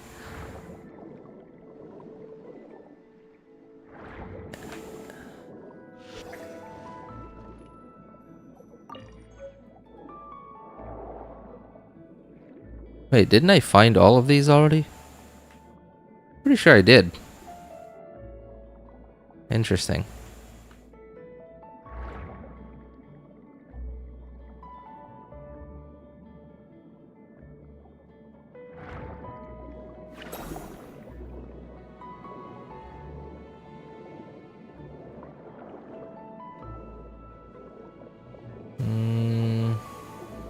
Okay, already did that.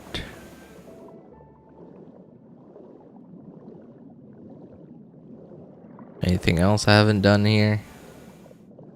Okay, I think I've done those. I don't see shinies anymore. Alright, let's consult the video. You did for that too. Right? I've not touched any GTA games. I know Heyday. Supercell is doing good. Really? Are they? I don't know. I don't. I mean, like, I don't think they're like. I think they're way past their peak, but yeah, they certainly, I think, are still profitable at this point. I don't know. I just sort of quit, like, as I mean, like, even Clash of Clans, like, you know, before any of the major changes that they made to it happened, I think Clash of Clans was already very very whale friendly. Yeah. I wouldn't say it was I wouldn't say it was pay to win, but it was pretty up there. Yeah, it was like kind of pay to win. Well, I mean, okay, never mind. I'm not gonna sugarcoat it anymore. Like, yeah, it was very much pay to win, even then, and now they sort of. So when they got Clash Royale going, and they had developers working on the matchmaking algorithm of Clash Royale, they seem to have made the matchmaking algorithm for matches so if you're just at the beginning, like you're at the I feel like there's like a cycle in matchmaking, right? Like the first like matchmaking, the first match that they make for you seems to be almost completely based on how many trophies you have, what rank you have, your king tower level, your card levels, etc. And it's like very fair for you, and but it could also be potentially unfair for someone else. And it could very well be in your favor. Like, for example, if you are on your first match, but then you get matched up with somebody who is like at the end of their matchmaking. And what I mean by that is, like, they've been like matchmaking for a few times already, and they've won every single game at some point. So sooner or later, they eventually get matched up with someone who is like a higher king tower level than them, who is still about in the same league as them, but just a bit higher trophy count, but hasn't won as many matches in a row as that lower player had. Right, and then I noticed that they started to do that with their in Clash of Clans. I noticed they started doing that with their Clan Wars matchmaking algorithm in Clash of Clans. And in a way, it was kind of nice. It gave everybody a chance to win, but it was also kind of annoying at some point, because some at least for me, because at some point you keep doing well because you and your clanmates are actually good at the game, and you guys work well together, etc., and you're just really good at it, at strategizing and stuff. So you keep winning, but at some point you are going to get mismatched, like heavily mismatched with your matchmaking, because you've won so many clan wars in a row that they're gonna keep making it harder for you, until at some point it's just gonna be a complete mismatch, and then you just lose, and then you're like, I hate this. That was a complete mismatch. Now I have a loss on my belt.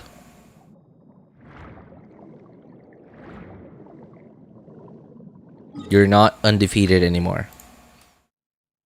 And I took that game really, like, I think way too seriously for my own good. But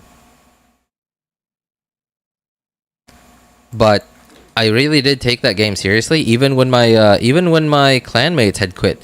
I very awkwardly, I asked for their Google accounts because like they didn't have the Supercell ID thing yet back then, so they still had it just connected to like your Google Play, Google Games, Google Play Games thing. Obviously, which was also connected to your actual Google email, and Google ID, Google account. So I asked for their Google accounts so that I could play on their Clash of Clans accounts, and I could essentially just run the entire clan by myself. I mean, it was really only like 7 players, 3 of my own accounts, and then like 4 others, and then just I made like 3 other fodder that didn't really contribute anything other than just to lower the what was it called? There was something that some players called matchmaking, like weight as in like heaviness. And apparently it seemed to be according to like certain factors, like town hall level, do you have a king, do you have a queen, the level of a lot of your structures. It seemed to revolve heavily on that. Especially like if you have your what was it, like X-bow or something. If you had an X-bow, if you had lava towers, etc. Like if you had any of those, especially if they were leveled, then your matchmaking weight would be like really heavy. And also your walls and your wall levels seem to be a pretty big factor to it. And the other like 3 fodder that I had in the clan wars were just barely high enough AR so that they would be qualified to join clan wars. Okay, I guess I already got this Sealy. I don't remember where his thing is though.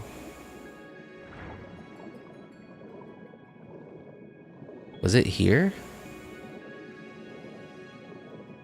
Oh, I did already get the Sealy then. Okay. So I essentially just had 3 really low level accounts, which were really lowering my matchmaking weight of the clan, and it was putting things heavily in my favor. And I understand I was abusing the system. I had like a Town Hall 9. No, I had 2 Town Hall 9s. My second Town Hall 9 did not have X-bows. It had the Queen.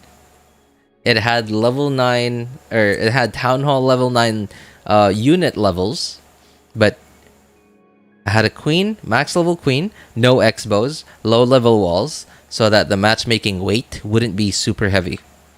And I understand I was abusing the system. I was making it so that I would get matched up with not very strong enemies, but I did very often get matched up with Town Hall level 9s. Town Hall level 9s that didn't have. Some of them were like some of them seem to prioritize their X-bow levels, but then like their king was like level 5 or something. Like king and queen was like level 5, level 10. But then like some of them had their walls leveled up really high. Their units were hardly leveled. Their units were like Town Hall 7 levels, and the problem with that is like their mistake was they increased their matchmaking weight a lot without increasing their offensive capabilities, to match their matchmaking weight. So, while I was, in a way, you could say I was abusing the system and giving myself an unfair advantage, but then that is also because I took the time to research and, you know, to observe how the system worked. So that is an advantage that I got, you know, based on my own work. Oh, hey, what's up, John Walker? Good to see you, man. Second time watching you after a long time. Yeah, good to see you again, man. Happy to have you here. Sorry, I'm just rambling at this point about random stuff, really. Random stuff. I've been talking about Supercell. Well, earlier I was talking mostly about wow, I can't even recall because like went through so many topics and like topics that were like connected to each other, and like one topic would lead to another, but still talking about the same thing. Oh, wait a moment. Wasn't there like a thing inside here? Now, I don't remember where that was. When you over-explain a lot sometimes. I do. I really do over-explain a lot. And, you know, I mean, that's... that's kind of one of the reasons why I started streaming. Because, like, I really have nobody to tell all this stuff to. Like, nobody I know really cares. Is this the right one?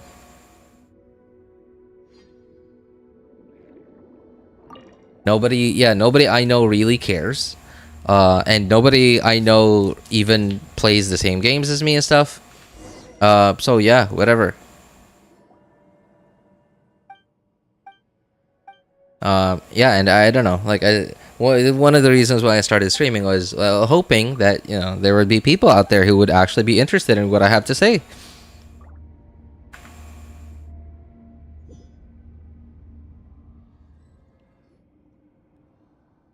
Similar Town Hall mirror match. You are new Town Hall 10. You installed one Inferno Tower. Boom, you will match against maxed out TH10 just because of Inferno Tower. Wait. Yes! Exactly. Yeah, exactly, right? And that is the reason why... so I did max out my main account. Like, I maxed out, like, Town Hall 9. And even though, like, I had, like, full everything. All my resources had been full for, like, months at some point. I didn't upgrade to Town Hall 10 because I knew that Town Hall 10 would have been just an incredible like gain in weight. RJ secretly chatterbox. Is it even a secret? I mean, like, I don't think I've ever tried to hide that fact.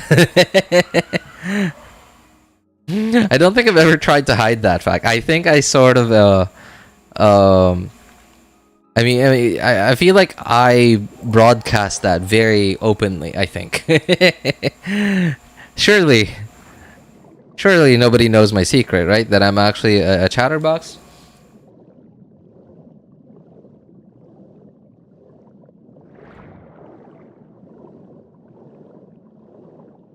But yeah, you're right. Like, my second account, as I mentioned, was Town Hall 9, but the wall levels were Town Hall 8. But I had a level... What was the max Queen and King level for Town Hall 9? Was it 30 or 40? I don't remember. I think it was 30. Yeah, I think it was 30. Yeah, I had a level 30 King and Queen. Town Hall 9. No X-bows. The walls and the structures were Town Hall 8 level. But the units were Town Hall 9 level. No, I'm too close.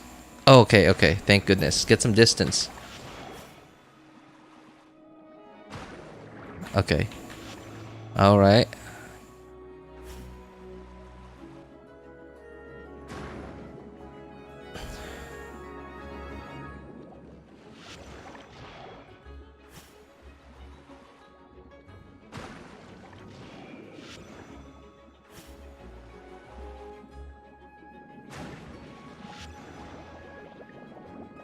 Spray. Okay. You didn't put anything in my direction. All right. Get away from that one. Okay. Thank goodness I was out of the blast zone.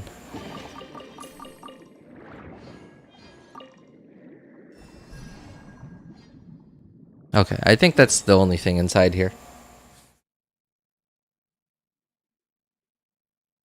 You know the details about UFO Table's Genshin anime? Was 30. Ah, okay. I'm sorry, are you asking me or are you telling me that I know? Because if you're asking me, then no, I actually don't know anything about it. I do have some thoughts about it though. So UFO Table, I'm sorry if I read it as UFO Table. I know that a lot of people read it as Ufotable. But it very much is UFO Table, isn't it? Like, just look at it. UFO and then the word table.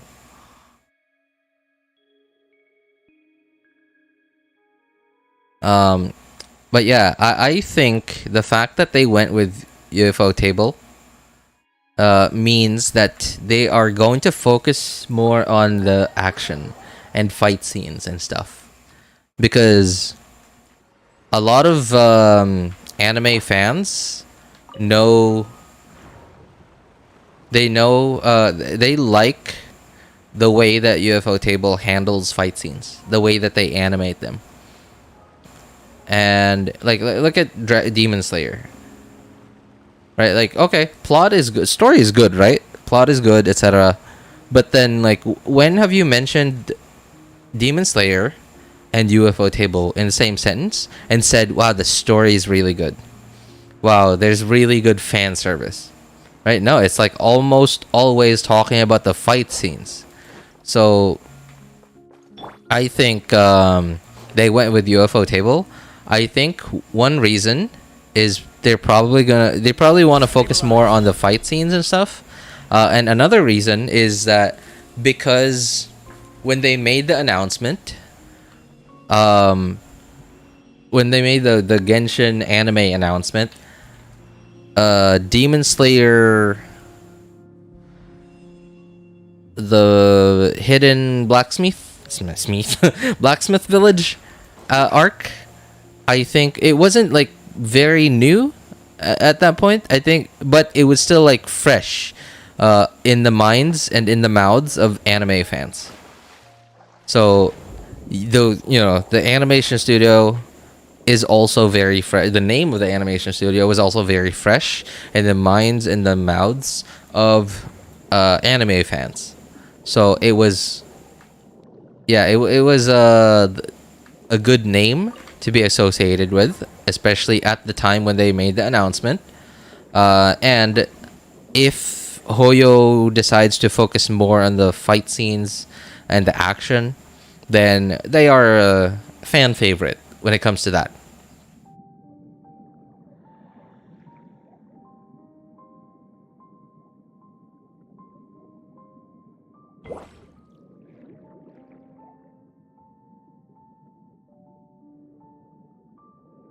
I don't see Zhongdong Bong. What? Okay.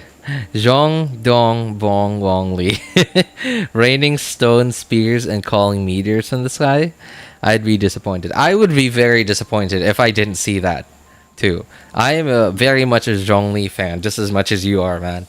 I would love to see Zhong Li, lore accurate Zhong Li, in action. I would love to see something like that.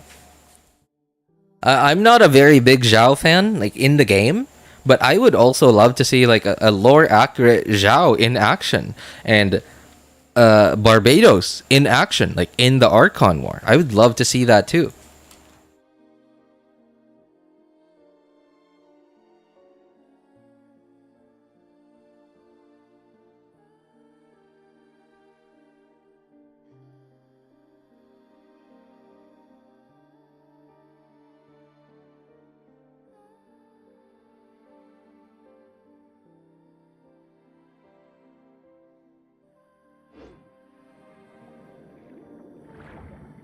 Like, I want to see Zhongli pinning Osail, Overlord of the Vortex, pinning him down and essentially sealing him in Guyun's stone forest. I want to see that in animation. Like, at this point I'm surprised just with how dedicated Genshin's fan base is. I am honestly kind of surprised that no one has done a fan animation of it, because I've seen some really dedicated communities out there. Not, I've seen like Genshin community, very dedicated fans, right? But like, let's say the Naruto fan base, the One Punch Man fan base. Like, have you seen that fan made animation? They literally animated Garo's and Saitama's fight scene on Jupiter's moon. They animated it. They it's in the manga already, but obviously we're still far away from that in the anime, and they literally animated it. I mean, it was very obviously fan made, but I mean, like, the guy, okay, probably really only made like ad revenue out of it. I mean, he made some money out of it, I'm sure. I mean, I don't know even. I don't know. Like, as far as I understand, the creator of One Punch Man seems to be a pretty chill dude, pretty regular kind of guy. So I would imagine he probably wouldn't like lay claim to the copyright of that. I don't know. I mean, if he did, then whoever fan animated that didn't make a single cent out of it. But hey, he made a name for himself, at least. Right? And like, I'm surprised at this point that no one has done has like animated a lot of the background lore fights in Genshin. A lot of like the legends. How many in-game rewards after anime release?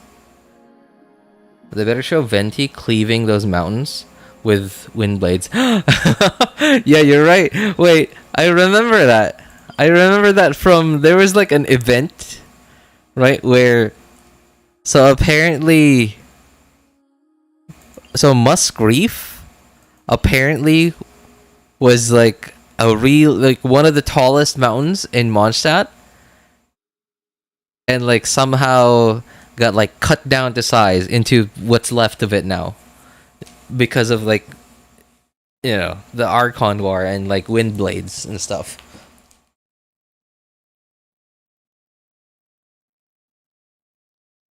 Oh, that was it. Yes, exactly. Golden. That was it.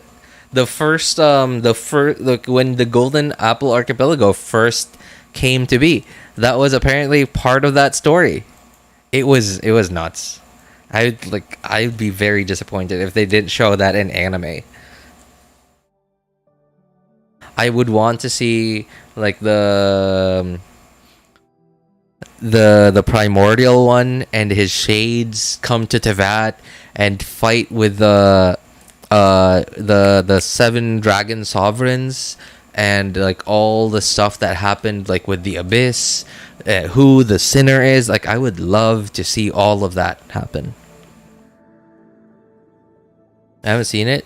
Is it in story quest? Oh no, we're so sorry, Thriller. It's not in the story quests anywhere, because this was like way back then. This was before Inazuma, and before Inazuma, Hoyo was.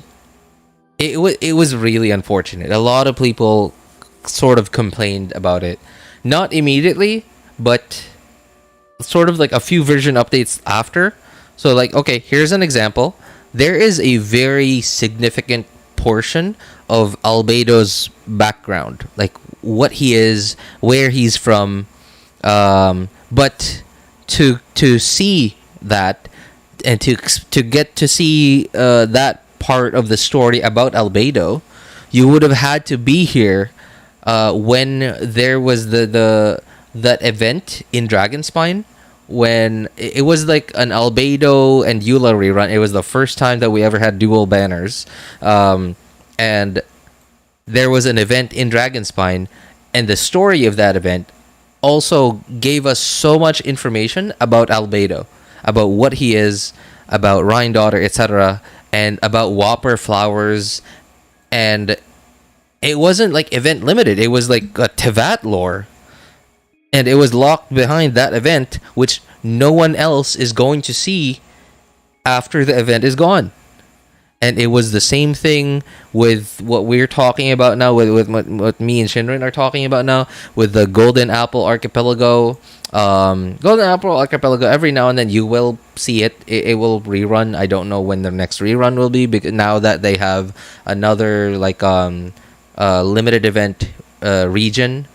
What was it, like Meloria Mirage? So they every summer they used to rerun. So it was a summer event, was what we were talking about, the Golden Apple Archipelago, and then it reran next summer, and then next summer it didn't rerun, but they gave us the new summer time limited event limited region, which was the Meloria Mirage. And then at some point they're probably gonna give us a new one, but they're probably gonna try and reuse the regions.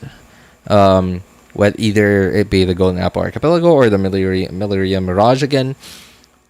You will see the region, but it'll probably be a little bit different than the last two times that it's been here.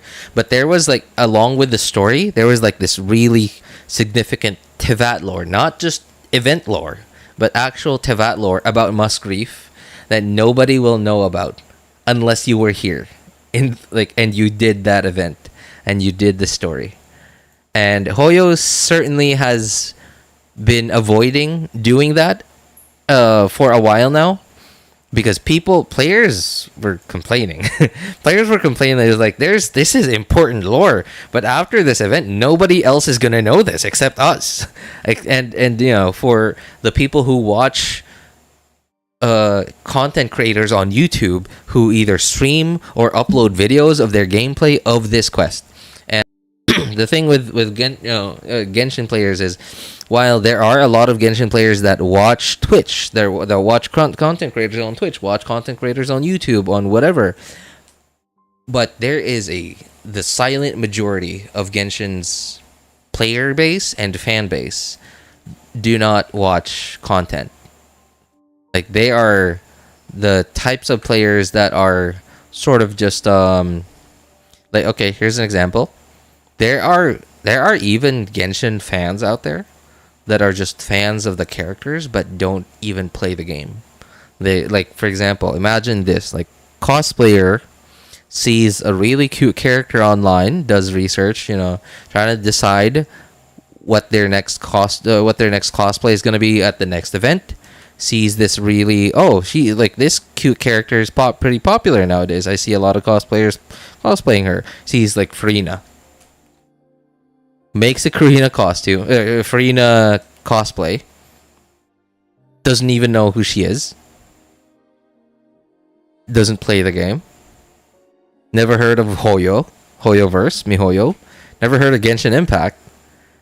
But is a fan of Genshin Impact characters. Like, they're like, that's the type of general, like, earlier I was mentioning, like, again, over and over, I was saying Genshin has a very wide variety of types of fans and players, and that is one of them. Even the fans that don't even know the game, don't know the company, just know the cute characters and costumes. Oh, I guess I already did this, huh? There was a challenge here. Yep, already did it. Unfortunate for new players like me. Yeah, it is very unfortunate, and especially because, like, I mean, you're here, so that means you do consume online content of Genshin, which means at least you will have the chance to just go on YouTube or Twitch or whatever. Probably not Twitch, because like Twitch doesn't save VODs forever. But on YouTube, you could just watch somebody's stream on it, or somebody's video that they uploaded on it, and you will at least have the chance to see the story and to follow to know what happened. But then some players like you don't even care to go on YouTube to look up stuff like this, right? Like, they're like, why is my character not doing any damage? And they're not the type of player that like goes on Google to search for what the information that they need. Like they're the type of player that would just ask their friends or something. And like their friends don't have all the answers. Okay, hang on. How do I...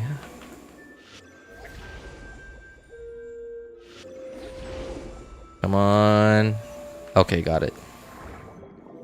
Right, but then like it never crosses their mind to go on YouTube or go on Google or, you know, get on the Wikipedia or something, right? There really are people like that. And they just... It's not that they don't know about it. It's just that they just can't be bothered with it, or they just don't have the time. They downloaded and installed Genshin because they want to play. They didn't download and install a job or a chore. They downloaded a game and they want to play it. They don't want to play it and then hit a brick wall and then, okay, well, I don't know what to do here now. I'm gonna have to do research. They didn't download homework.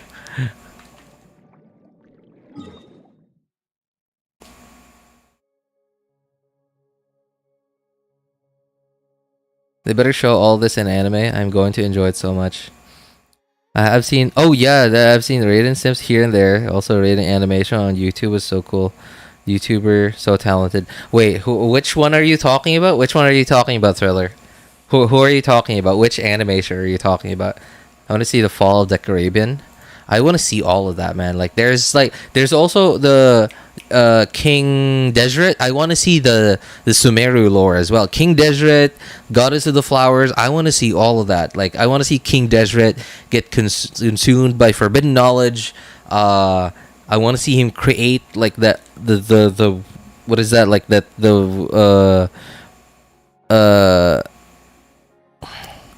what was that thing that was like frozen in time, that's like very deep underground in the desert that he made? Right, I want to see him make that. I want to see him...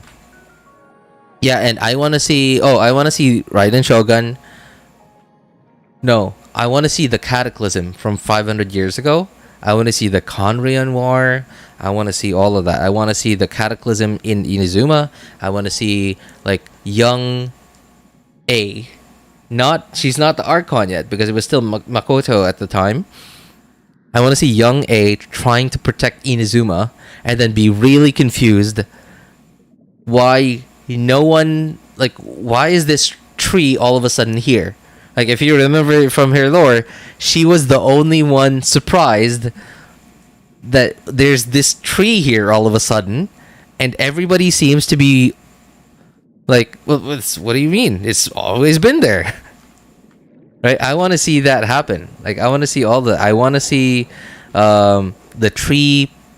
I don't remember how it was explained, like how it worked. What I remember is like apparently was like outside of time or something at the time, and like I don't remember how it worked, but she was outside of something, and because of that she wasn't affected by the change, and that's how that's why. And it's something similar to like an Irminsul, like changing something in Irminsul, but somehow A was like outside of something at the time, so she wasn't affected by it. That's what I remember.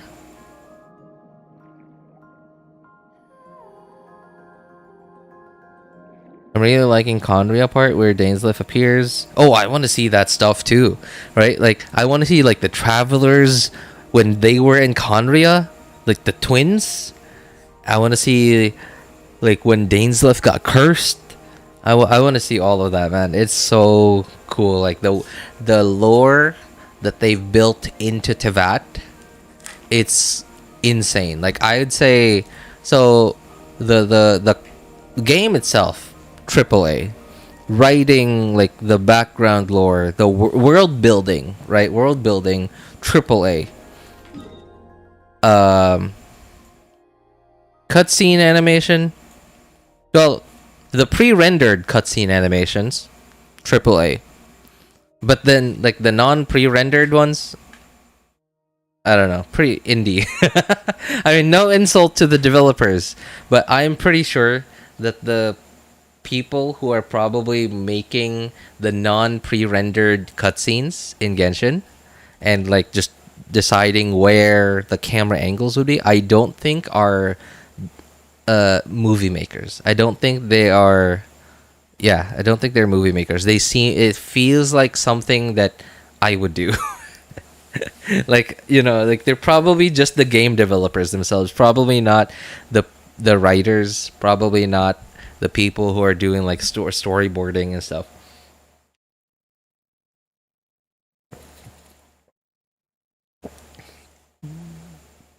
Especially because it is sort of more part of the game. And while it is kind of part of the story, but it's more part of the game than part of the story. And I would imagine that that probably falls in line with it, falls into the job description of the game developers themselves, and not like the writers and the like visual directors and stuff. Talking about Jelix Rosa, who's that? Who's Jelix Rosa? Death of the Unknown Bard. Death of the Guizhong. Oh, that's also one. There was also, what about Guoba? I want to see Guoba, like the stove god too. Death of A's vassals, Sacrifice of King Desret, and Rikadevada. Rikadevahu. Okay, all right. Well, apparently everyone forgot about her. Then the Disapora of Oceanids. Like sad. Forgot. Everyone forgot about Greater Lord Rikadevada. Hey, how are the pronounced words in Sumeru parts? So much to include. I hope they make this anime long, not cut anything from the story. I certainly do hope so. Now I'm starting to think of the economics of it. I don't know how profitable the anime is going to be, because it is very easy to pirate anime, right? It is very easy to spend so much money on making really good visual content. In this case, we're talking about anime and even movies, right? Even if they made a movie or an anime, whatever they made, it is very easy to spend so much money on making something like that. But it is also very easy to pirate that kind of content. Because here's the thing. So, okay, yes, okay, sure, very profitable if they make it good. But then, how many of us really are going to watch it on Crunchyroll? How many of us are gonna pay for a Crunchyroll subscription, or what's another like anime watching website?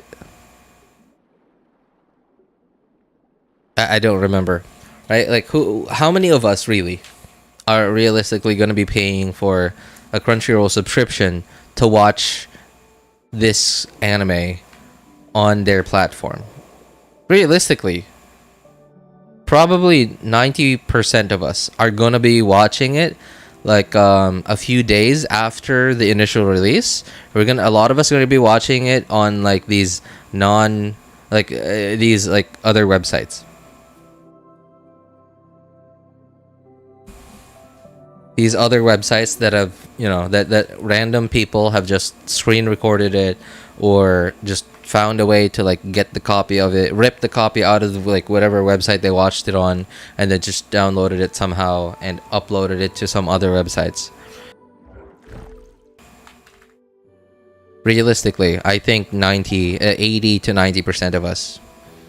And while we won't be completely net zero, because there's a lot of us that are going to be watching it and talking about it.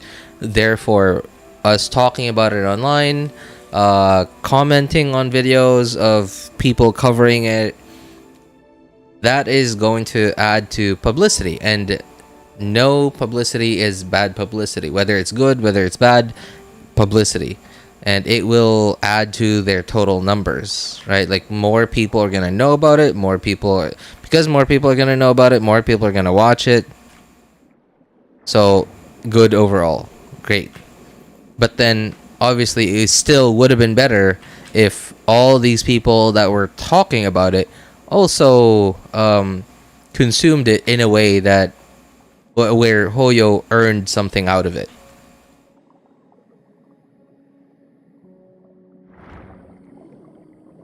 And I'm trying to think of the economics of it now. So Genshin Impact, the game itself, is a lot easier to protect from piracy, right? Because it's an always online game. Even though it's single player, it's like very heavily single player. At first I was very confused, like why they didn't just make it offline, right? Like, why couldn't we just play it offline? It's single player. Why couldn't I just play it on, like, why couldn't I just go online when I needed to, when I wanted to go into co-op? I was very confused about it at first. I was like complaining a little bit about it, but then sooner or later I started to understand the game a little bit more, because I didn't know like its monetization stuff. Like, I didn't know about the wishing system at the time. And then at some point I realized that, and then I realized, oh, okay, so that's why. They want to keep the game always online to avoid cheating, to avoid potentially pirating the game. And while we do have private servers of Genshin Impact,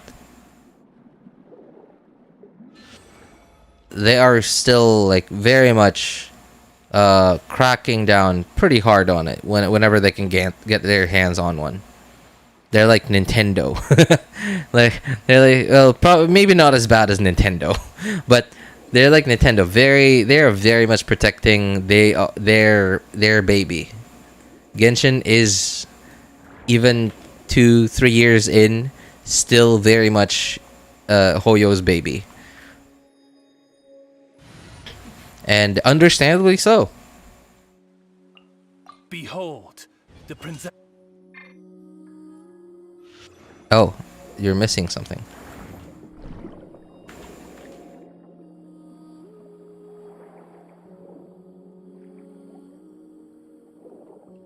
Where is it?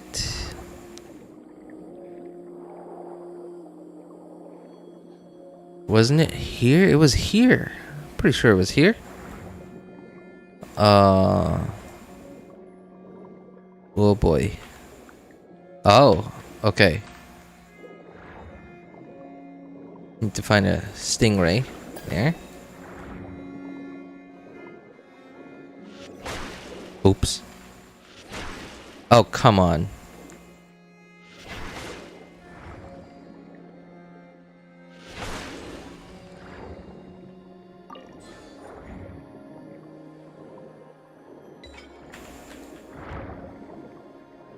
Okay, give me a squid. There.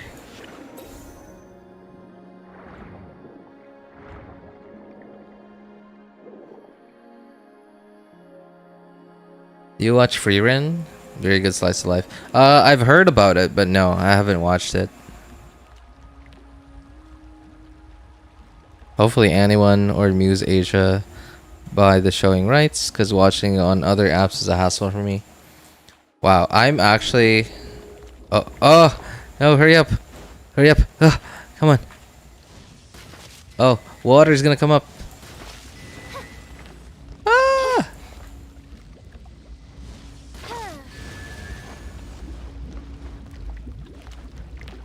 Where's the other one?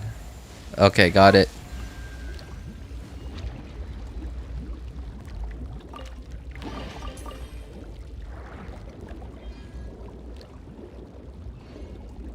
Okay.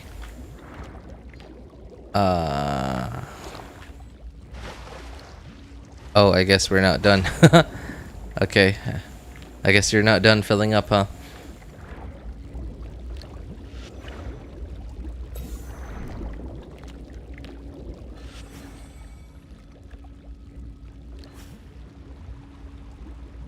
Okay, I think... Ah, perfect. Got it. And here we go.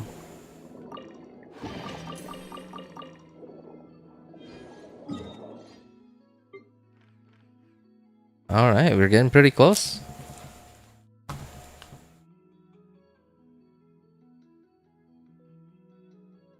It gets popular, everything will be fine. Many people will watch Naruto, Demon Slayer, Jujutsu Kaisen in pirated form. Yeah, yes. Okay, sorry. I went a little too far in one direction and I forgot to come back to my point. So why I was thinking about the economics earlier, and so look at Genshin. Look at Hoyo. Right? Like in a what was it? Like a year? 2 years, I think. Earned $3 billion off of Genshin Impact. Just on iOS, mind you. Just on iOS. Not including PC or PlayStation. Just iOS. Do you think the creator of Naruto earned $3 billion in 2 or 3 years? I don't think so. I don't think they earned that much money, man. Let's see, what else? Bleach, One Piece, really popular anime. What else? Oh, hey, what's up, Luap? Good to see you, man. How you doing? Right, like I don't think they're gonna earn as much as like a Genshin Impact, because, like I said, it's a lot easier to protect your IP. Oh, I guess I already did this. It's a lot easier to protect your IP when it's a game than a show which can be recorded.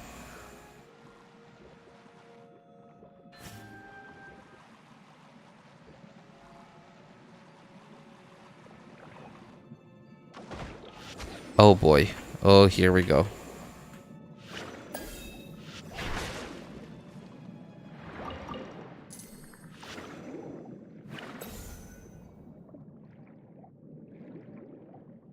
I think I already got the chest from here.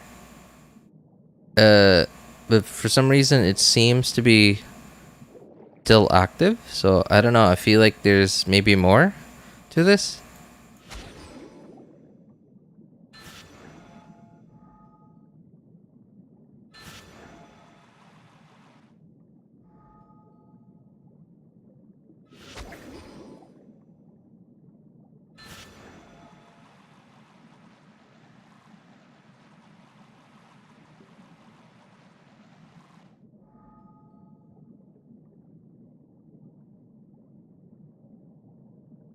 Deluxe Rosa is the one who animated Raiden Shogun. Oh, okay. I thought you were talking about the one that I've seen. What animation was it? What was the animation about? Many anime watchers will come to Genshin to play too. They'll spend, especially in India, anime is at the peak. They can fetch so many new players if everything goes right. Yeah, and like I said, that is going to happen. Begin work? Right? Like a lot of people are gonna watch the anime. They're gonna talk about it. They're gonna talk about it on forums, on Reddit, on Hoyo Lab, in Hoyo Lab, on Twitter, like on the internet, and because they're talking about it, more people are gonna know about the Genshin anime. They're gonna find out about the game. And okay, right? But then you're also, and then like, but then you're still not counting.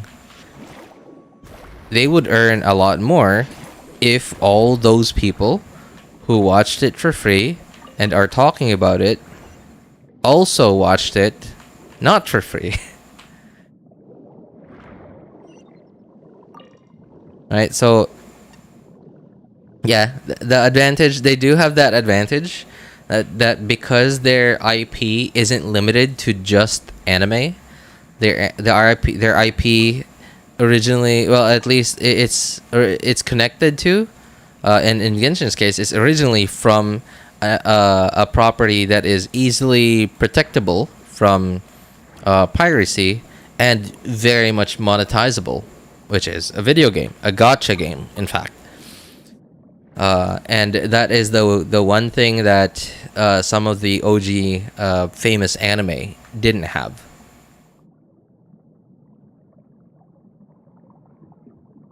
Right, is because they started with anime or a show and not a game.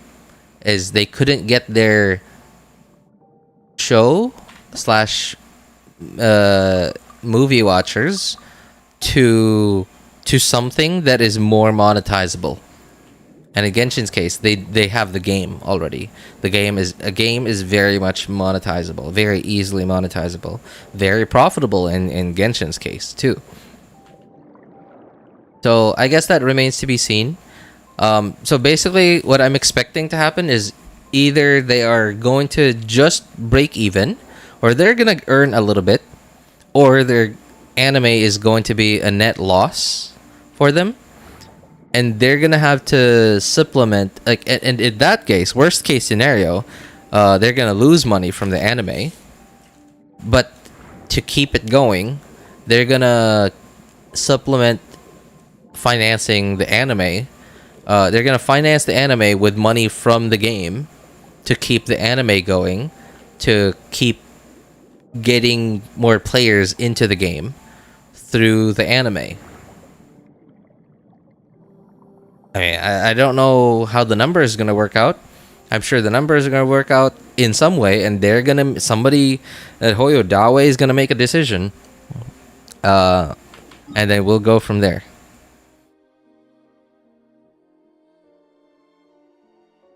Yo, what's up, Leo, Gree, and Sarah? I guess there are 3 of you, huh? Hey, good to have you guys here.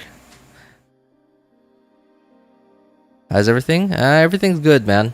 Pretty happy. Almost done with the Morte region. A little sad that we're almost done. Because, like, 4.3, no new region. Apparently, no Archon quest. So I'm not sure what we're gonna be doing after I complete this region.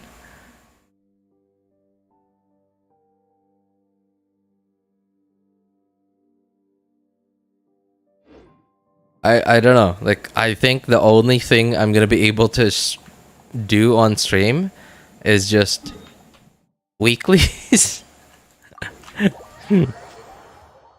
Just call me Leo. It's me, Leo. Watching. Oh, alright. Hey, what's up, man? What's up, Leo? Who are Gray and Sarah? Are those your siblings? Like, you guys share an account?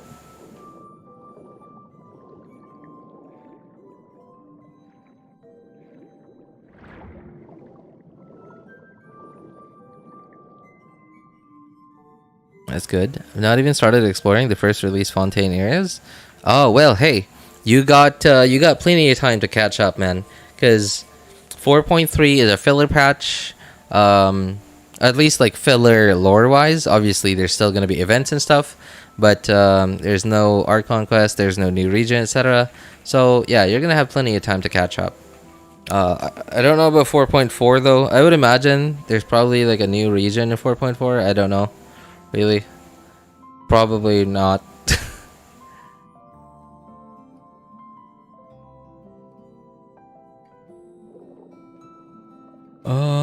Okay, I already got the chest from there. Is it just me? Or, like, is anyone else experiencing this problem? Every time I alt-tab from a YouTube video I'm on PC. Every time I alt-tab from a video on YouTube, on a browser, I didn't install their, like, I don't know what kind of app it is. Alright, I didn't install the YouTube app on PC.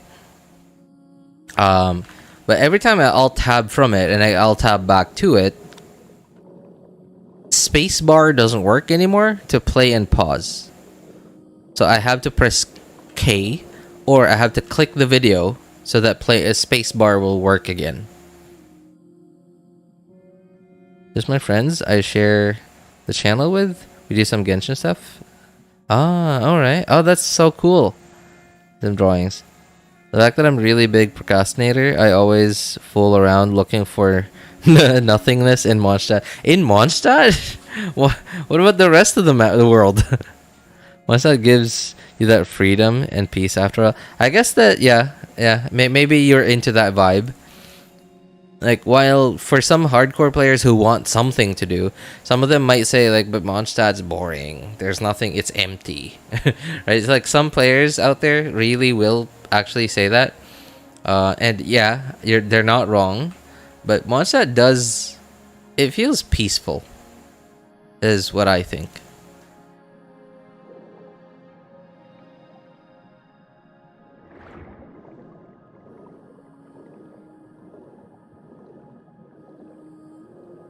RJ, my family took a vacay in the Philippines a month ago, and they're coming back next week. Can't wait to fest. I guess you mean feast on some Philippine stuff. Oh, nice. Wait, your family? Why not you? What happened? Why did they leave you alone?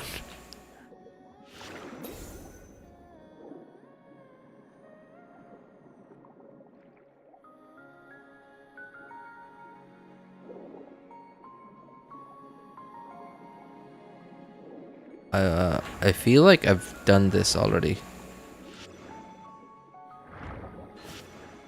Why does it feel like I've already done this? Because like the rock here is already broken, but this thing isn't facing that way, so I guess I haven't done it yet. It's not doing its thing.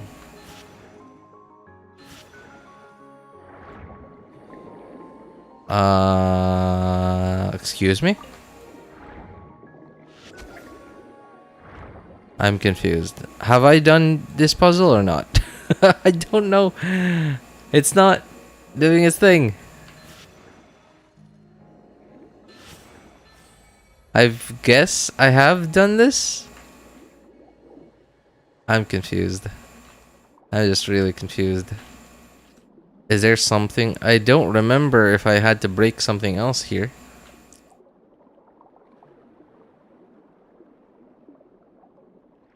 If it's spinning, it should be done, yes.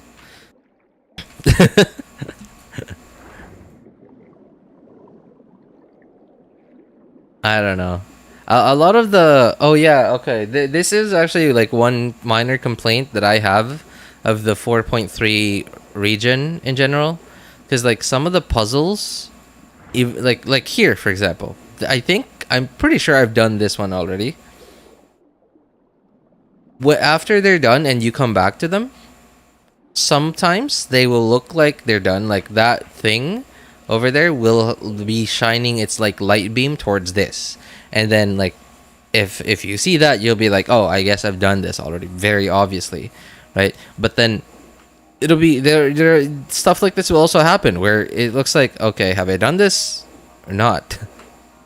Right? So, but sometimes it happens, sometimes not. And it's pretty inconsistent.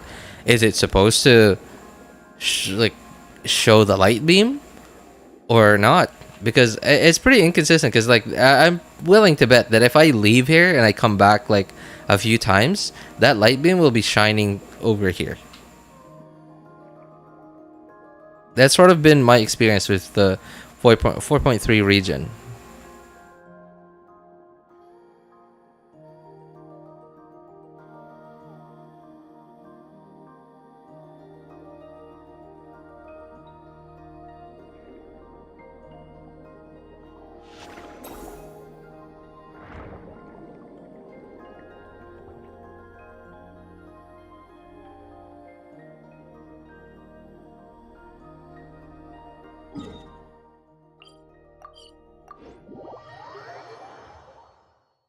Has anyone ever complimented you about your voice? It sounds so calm, in my opinion. Oh, thank you, man.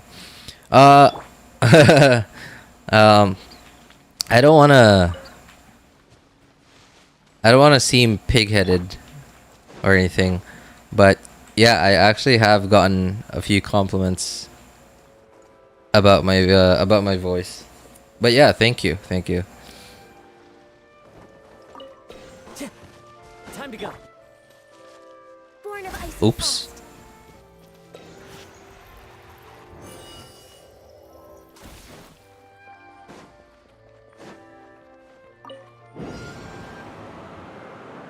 Just don't forget to watch JLX Rosa. Oh, I definitely will, man. Oh, wait, stop. Okay, I forgot.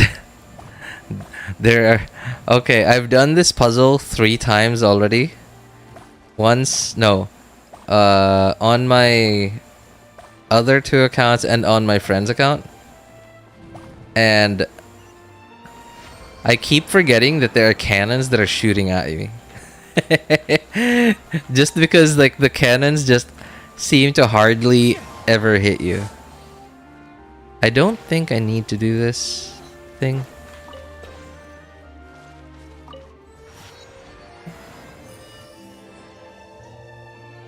Yeah, okay. I guess I don't need to. Those pink things are just to get the bridge up.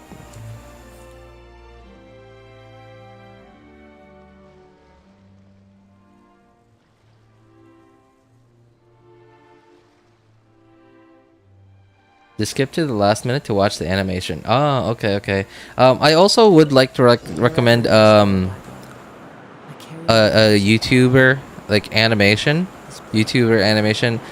His name is Dylan Gu, D-I-L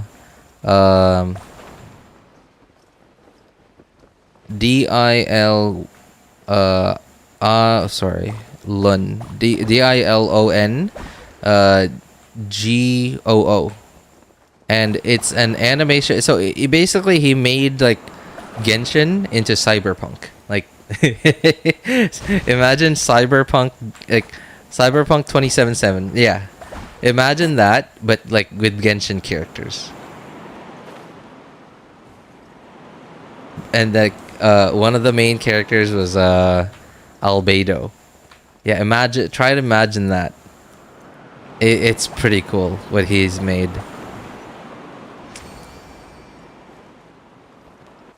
Dylan Gu. Yeah. Yes. Never heard of him. I mean, I don't know if you guys are into it, but I'm pretty into it. It's like they're so imagine like a Cyberpunk 2077 kind of like dystopian world. That's sort of the world that they live in. Raiden Shogun is in it. Albedo, even Wander is in it. Klee, apparently Alice is in it. I mean, like they don't show her. Oh, well, they got me. Okay, they don't show her face, but Alice was in it. Obviously, they're all voice acted, not by like the actual voice actors and actresses. But I think it's pretty cool. He also has some. He also has this animation of Yelan and Dia. Yeah, Dia and Yelan, and I think it was pretty cool. And at the same time, like there are some funny parts of it too. Very unexpected partnership, but somehow they work really well together. Who says there aren't benefits to a life of wandering? You know what? Hang on. I'm gonna copy that name. Wander, my little baby. What? Okay. I didn't expect that. Apparently we got a Wanderer fan. So yeah, he was in there. He plays a pretty interesting role, honestly. I'm gonna copy that name. Where was that? JLX Rosa. Okay. Just so I could. just copy it later.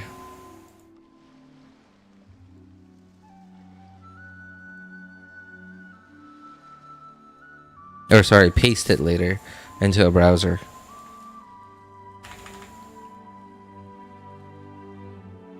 There are leaves around. I'm still like halfway through the video. If you wish to hear.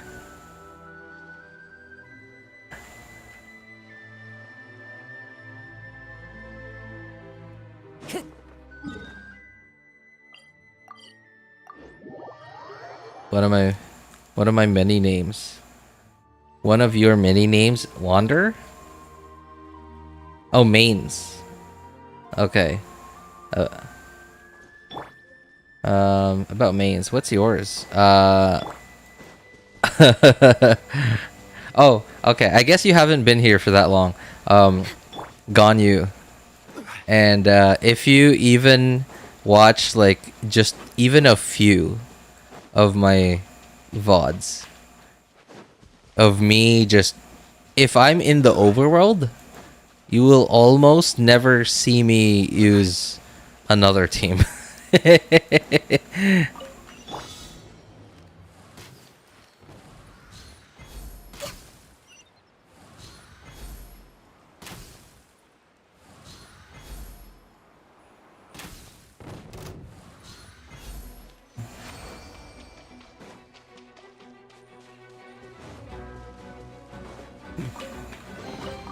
There's nothing Here's the wrong chat with when I making a complimented you. reward every Oh night. no, I saw that actually. I just didn't read it out loud.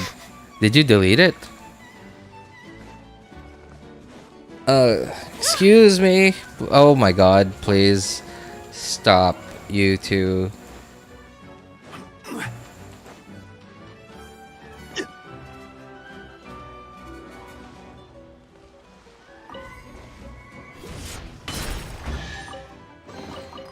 One man's stone is another man's gem.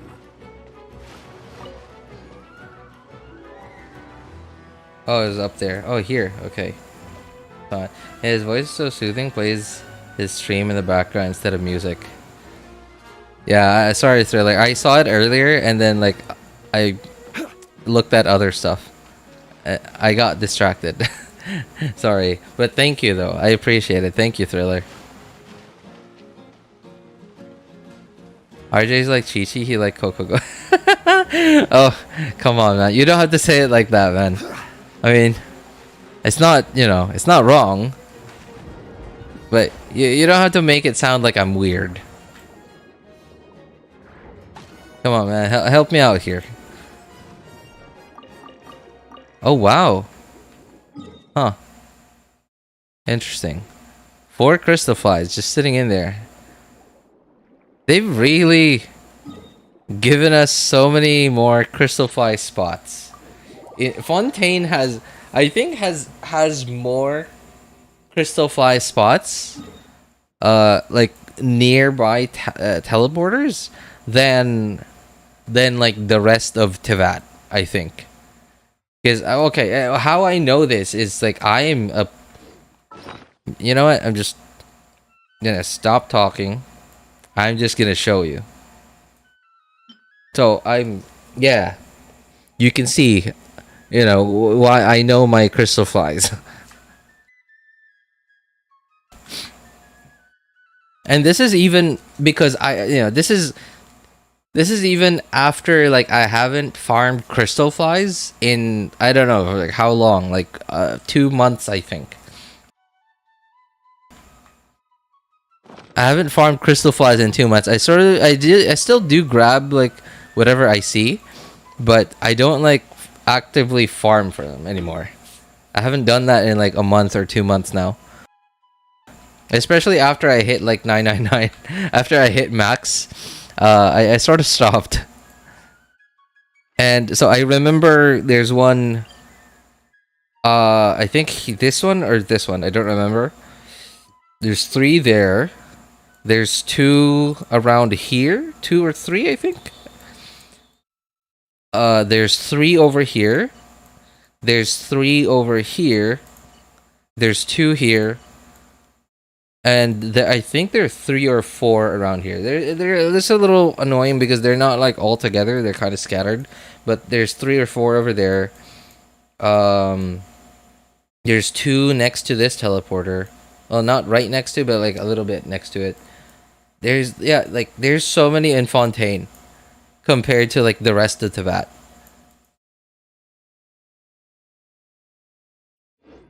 I feel officially threatened by the amount of those crystal flies. I mean, if you feel threatened, like think about how the crystal flies themselves feel, man. Like, you know, the crystal flies in my world. The amount that I have in my inventory has threatened their entire existence. They came pretty close to going extinct. I usually am a beggar scraping for crystal flies because I can't bother myself to catch them. Pre 4.0.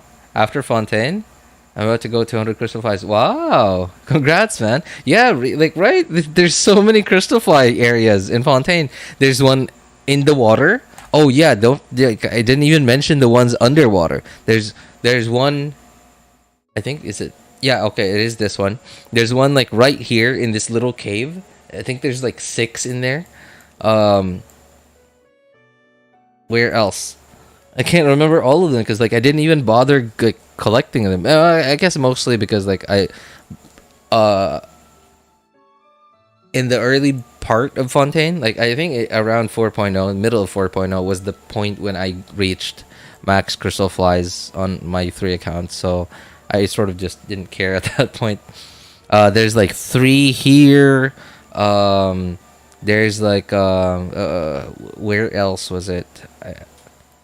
There was like another 2. I think it was here or here, under a rock. And so in the new region, there's like a bunch that are just inside giant clams. You also pour in crystal flies? I currently have to. Well, at least the crystal fly population in your world, Leo, at least they're healthy, right? And not just barely trying to like keep from going extinct.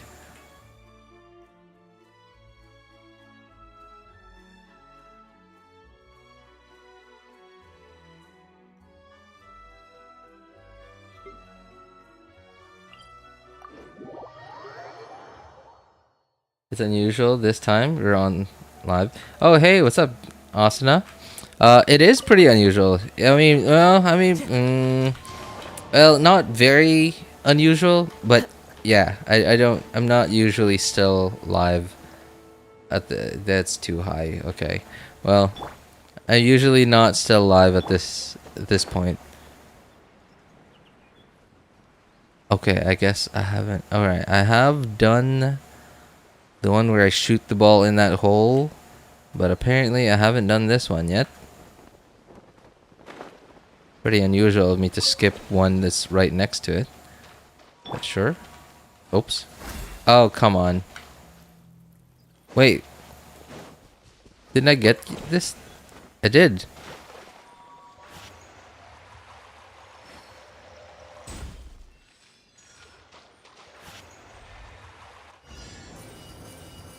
Yeah, but you know, I've already gotten started on this, so I might as well finish it.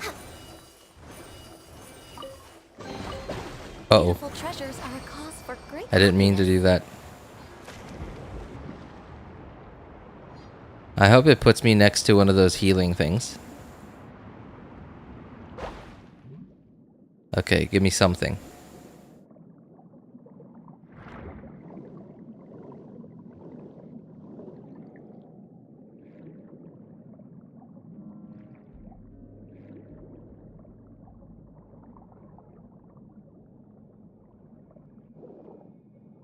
Oh, I already done this. Okay. I was a little confused. I was like, have I done this?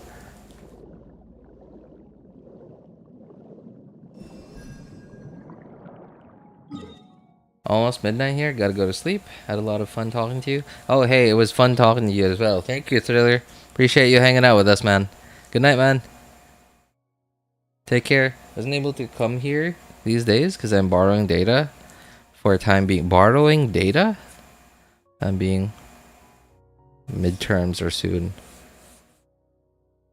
Oh, okay. No, it's fine, man. It's fine. How are your studies going?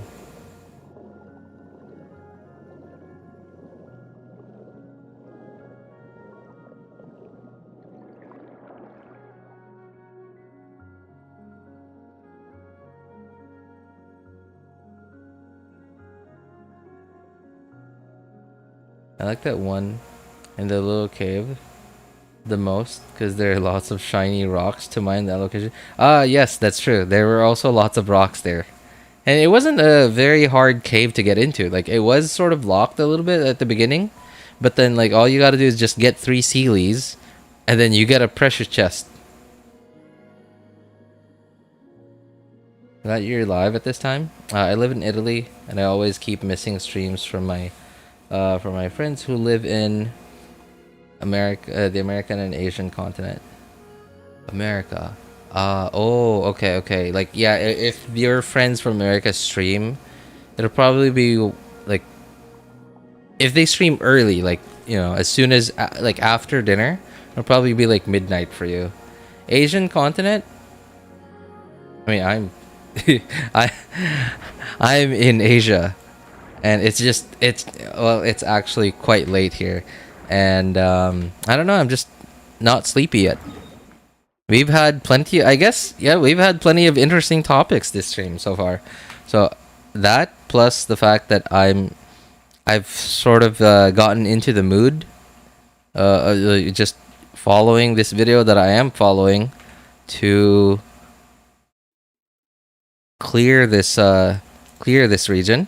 I think it's at 100% already. Yeah, we are at 100%, but I'm sure there's still plenty that I haven't gotten yet.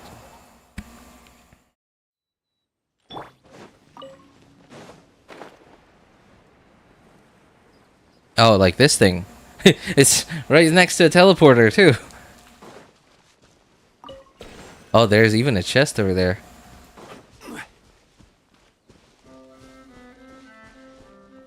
I don't remember this though. Oh. Nope, wrong way.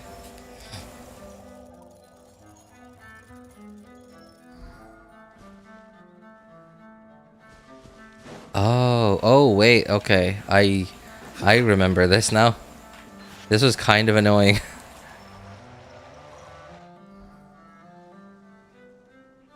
Come on.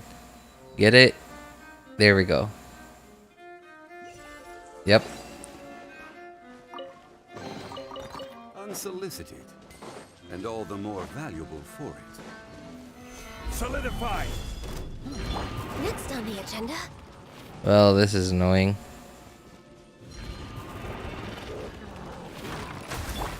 Clouds high.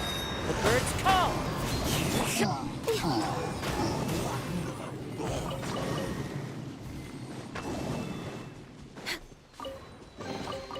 There's nothing wrong Just with reaping okay, the for a love. common chest. Well, we got it. Oh yeah, I haven't even done much of this part of the region actually.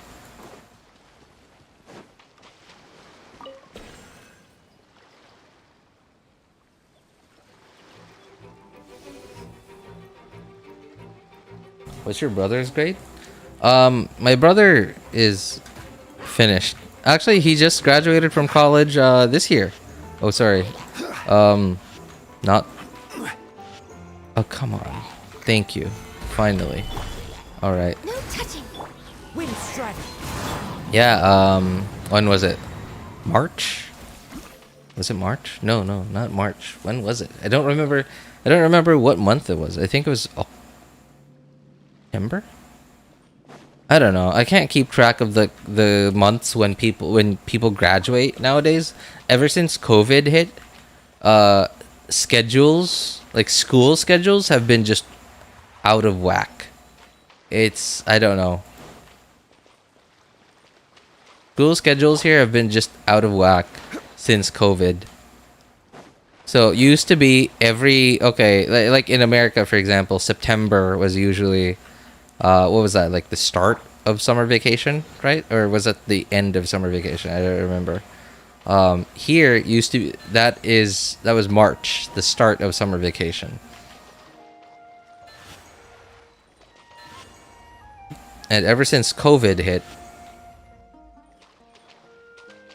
no one has started summer in March anymore.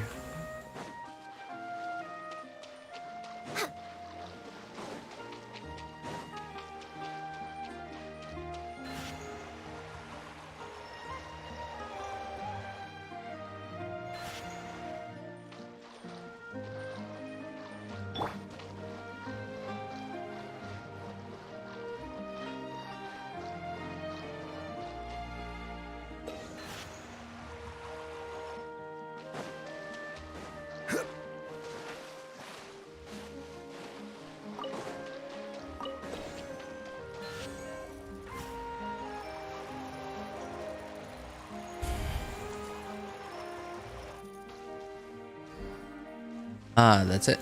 I think... Oh no, I messed up this one.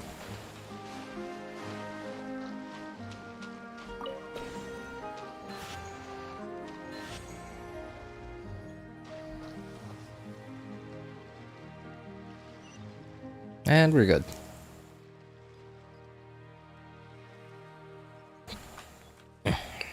Luckily my brother does not mind.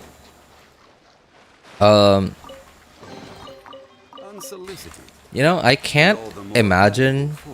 Okay, I get it that some of you guys are students, but at this point in my life, I can't imagine not having like proper Wi-Fi at home. I mean, like not even just for work, like even if I didn't have work that relied on the internet. I don't know, like I can't imagine living in a house that doesn't have Wi-Fi. I think I might be able to, if only like I'm Filipino, right? I'm in the Philippines. If only the Philippine internet, like mobile internet infrastructure were just actually well, I mean it works. If it wasn't as garbage as it is, then I think I might be able to imagine living in a house that doesn't have proper Wi-Fi. But because of the way it is now, it just... I don't know. It feels icky to me. Oh, this was not a good place to go underwater. So many bad guys. Let me out.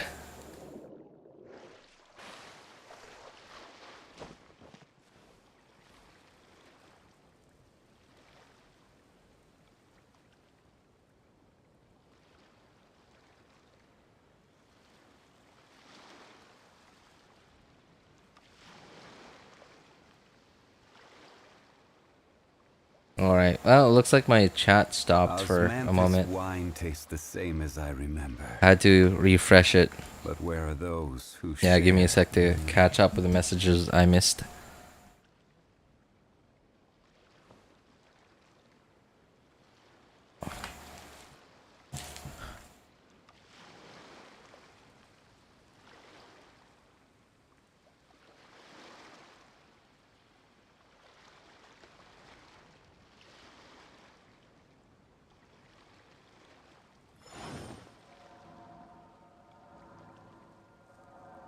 Okay. Oh, you were asking Leo. Alright, sorry, Asuna.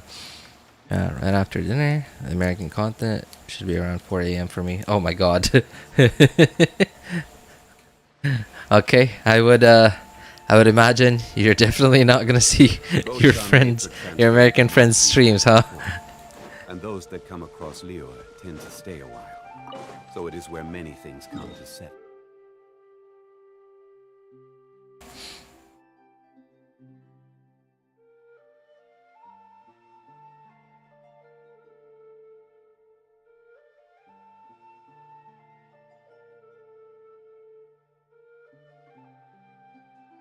Main Genshin is the one I use the most. Fischl.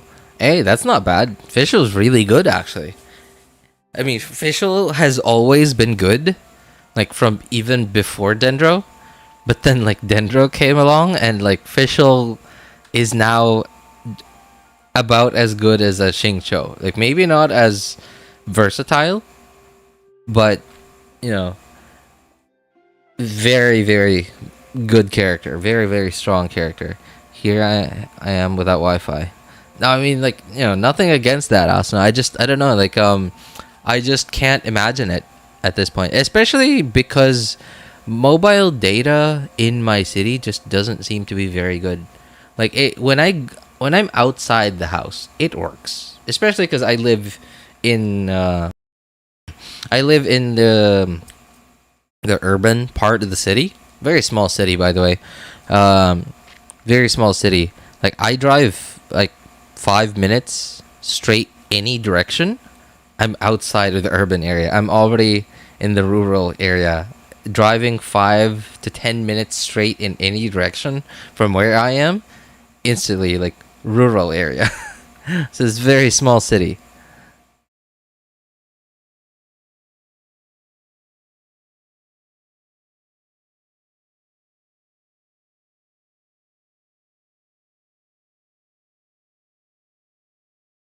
So and the data does work outside. Like, if I go outside the house. But then as soon as you step inside, as soon as you go in the door, especially if your house is more than 1 story tall, like if it has a second floor, you could forget about having data in the ground floor. Like, really, actually. You could forget about it. Like, it'll still... It's possible it'll still say 4G, but it'll really feel more like Edge. Like E. Or just no signal at all. Like, people won't even be able to call your number. Not, you know, not like data calls. Not like calls on Facebook Messenger or WhatsApp or Discord, but like an actual phone call to your phone number. And that's why I can't imagine not having proper Wi-Fi in my home, especially in this city. My main's getting a skin? Main? Wait, who's your main, Asuna? Who's getting a skin? Ayaka? Wait, no. Use my wallet. I'm gonna use my wallet for a skin this time. Without Wi-Fi, I feel like I'm living in the boonies. That's how I would feel, honestly. Fischl is the prettiest queen of the queens. Wow, okay. Wait, weren't you like a Wander person just a few minutes ago? Oh, okay. Well, you didn't say Wander was your main, but actually Wander and Fischl go pretty well together, especially if you have C6 Fischl. Data for me is good, I believe. Well, I use $3.7 for data, which also gives me unlimited data at midnight. Oh, come on, midnight? You gotta stay up until midnight just to get unlimited data? Jeez. I have a lot of mates. Hey, I mean, no judgment. There's a lot, like, basically, pretty much all the characters in the game are, like, beautiful. They're wonderful. And, Genshin tries very hard to give them all good backstories.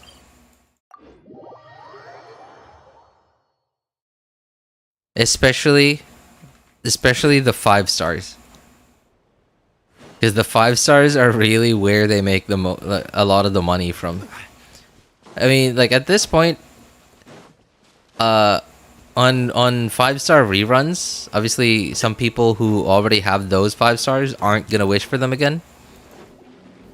Gather. But if it just so happens that they also release a new 4-star, and you know that person just so happens to be able to actually afford buying Primo Gems for Genshin Impact, then they will still, well, they will still buy Primo Gems to wish for 4 stars, even though the 4 stars are, the new 4 stars that they want are on a... I missed 2. What? How did I miss 2?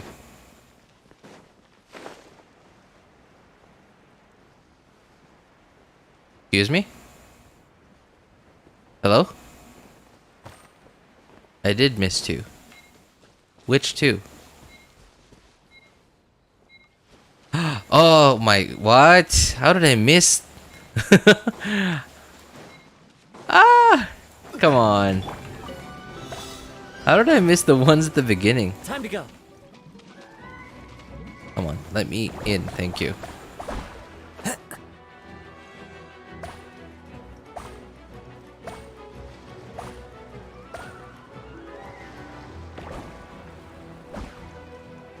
I've lost my train of thought now. I don't remember what I was talking about now.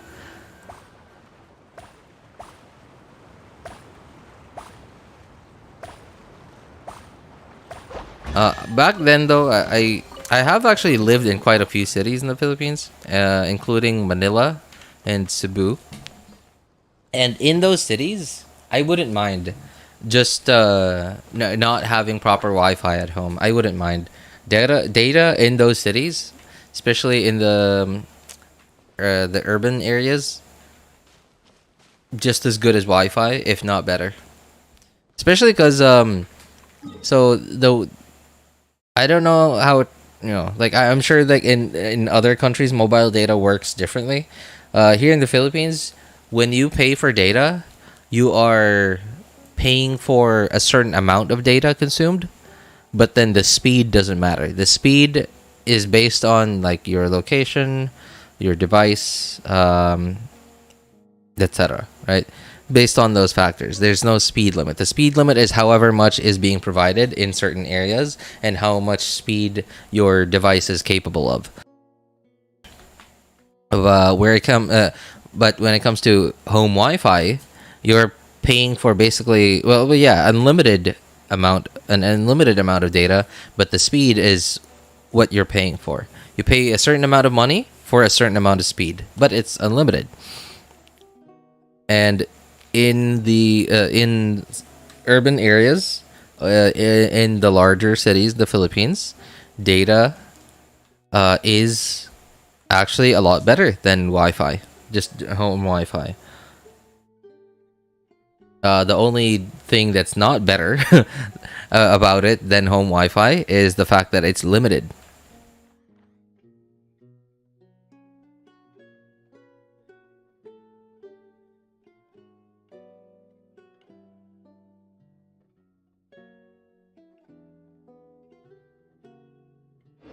Where do you want to go next? If you'd like to see Liyue's tourist spots, I have a few references. Oops. Come. Oh my god.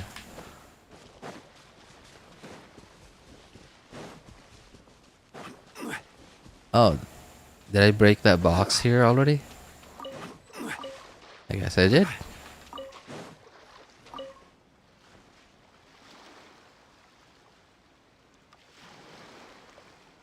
Oh my god. My chat on my laptop keeps stopping. It's like midnight to 6. The unused data from Monday to Friday added on weekends. Wait, what? They carry over?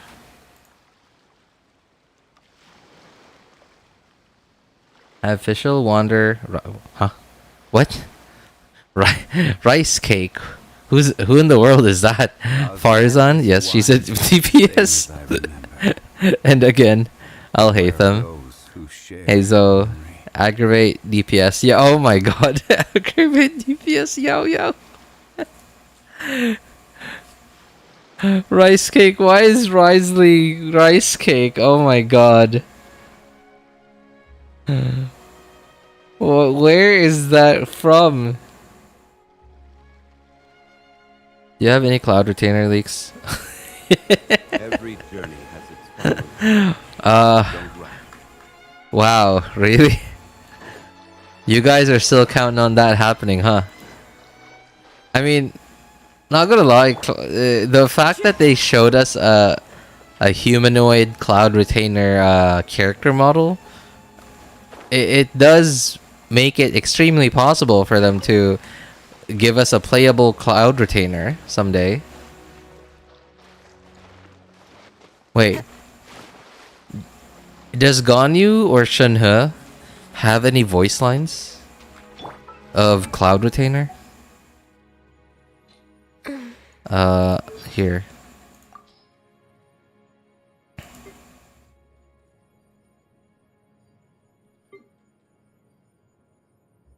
Okay, Ganyu, Visions, Morax, Ganyu. Am I missing it? Am I missing something? I'm sort of just quickly skimming through it. Yelan, Zhao, Beidou, Shengling, Xingqiu. No. No. I don't see any voice lines of Cloud Retainer. So I was looking for voice lines of Cloud Retainer because apparently, I mean, like, I don't know if it's true or not. Apparently, if some character has a voice line of of another character, apparently that character is highly likely to have to become playable, or if not highly likely, then guaranteed to become playable.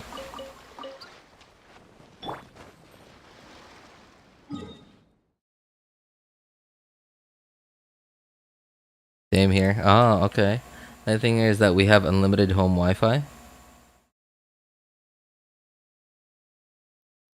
Cloud Retainer is actually leaked. Really? That's... wow. I'm surprised.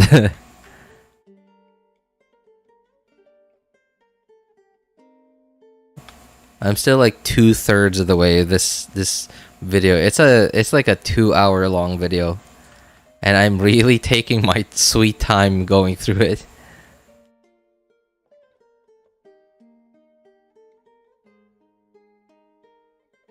Okay, so he's doing a thing that I've already done underwater.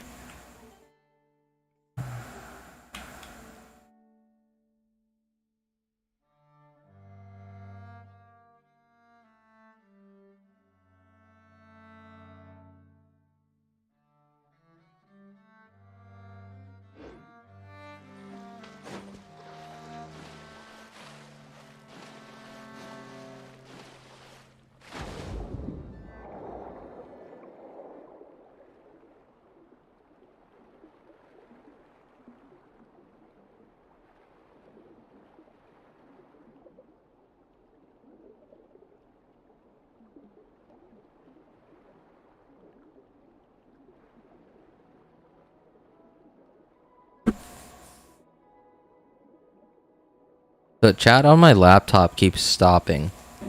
I have to keep refreshing it. I keep every time I'm like caught up with the messages that I missed, my chat on my laptop, because I only have one monitor. I don't have dual screens. And Genshin right now is at 1080p. My monitor is 1080p. So 1080p Genshin on a 1080p monitor, it's full screen. So there's no space for me to put chat in, so that's why I have chat on a laptop next to my computer. And like for some reason chat just keeps stopping on it. Like it's been working fine, and then all of a sudden last like 10 minutes it's just been keep stopping. Every time I'm caught up with messages, I realize, oh, chat stopped again.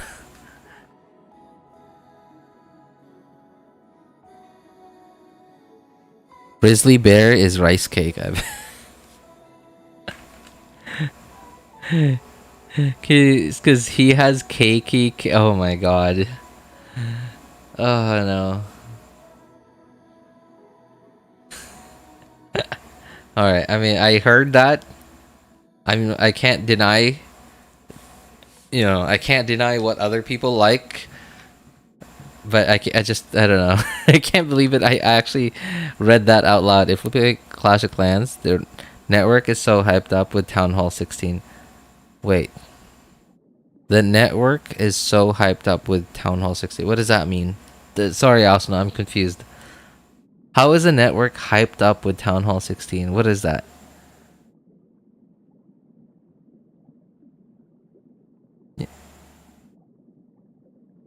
You know, there's a super hidden group for Genshin Leaks. Fact is, Cloud Retainer is fully made for Furina. Glad to have her. Okay. It sounds like some Illuminati stuff you're talking about here, Asuna. I mean, if it's true, then, like, wow.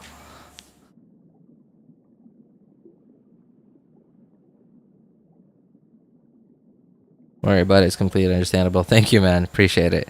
Wes did also start doing streams, but regretted it as soon as I first started lagging on my laptop. I started streaming on my laptop too, and thank goodness my laptop is just barely good enough to play and stream Genshin. Like, it's not like very good quality stream. Like some people here, I think Asuna was here back then, and Shinrin was here back then, and like I don't know, like whoever is like lurking in the background, some of you guys were here back then. I used to stream on my laptop, and like Genshin was just,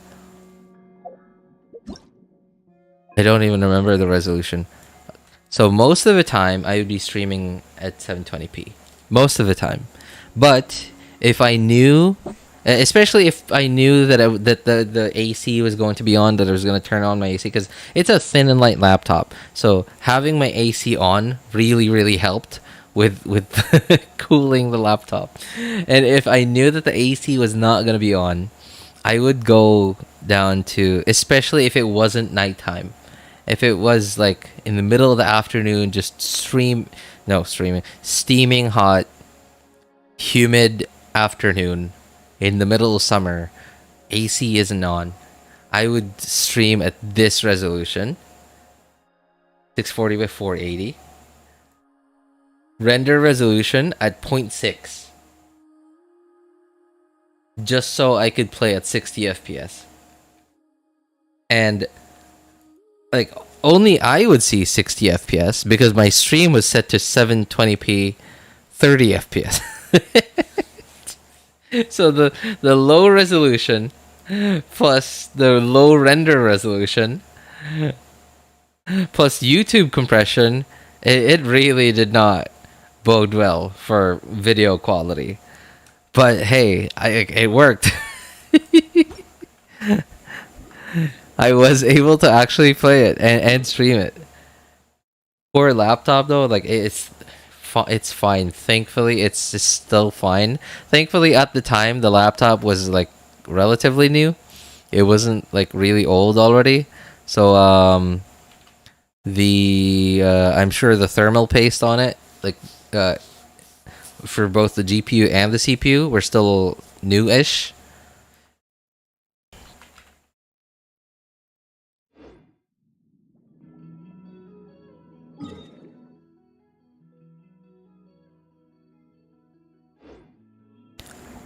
I don't know about it now because I'm pretty sure it's probably pretty a little bit crusty at this point. 140 FPS when Genshin. Oh yeah, hey, I'm sort of confused. Like, okay, I guess the available resolution here depends on like what monitor you have, or like what TV, like what screen you have connected to your PC. But I've seen like somebody upload a video of just Genshin at 8K, like just walking around, doesn't even do anything, just walks around showing off Genshin in 8K. So I'm guessing that whoever dude that is has like an 8K TV in their home and just hooked it up to their beastly PC, I guess.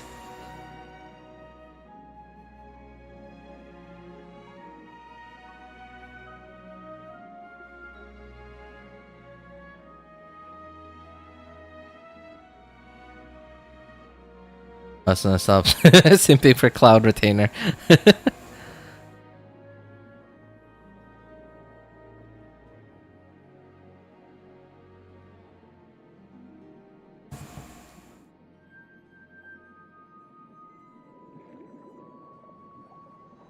Seen that too. Probably was edited. Oh, it's possible.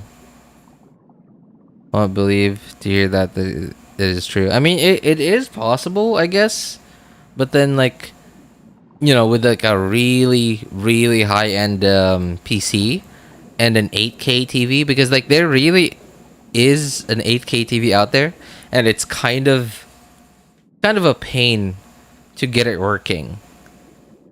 Like if you guys watch LTT, Linus Tech Tips, they have like a few videos of trying to get an 8K TV to work, and it's kind of a pain, and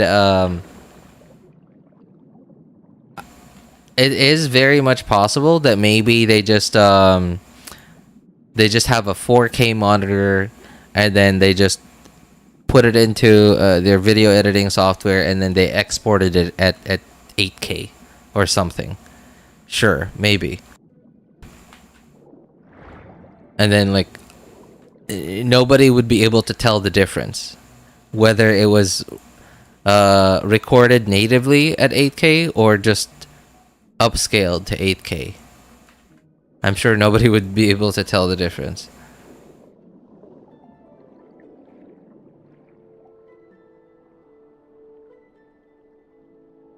Oh, chat stopped again. Thank you very much, chat. YouTube, you are just... I mean... Thank you, YouTube. YouTube's great. But you keep stopping my chat on my other computer.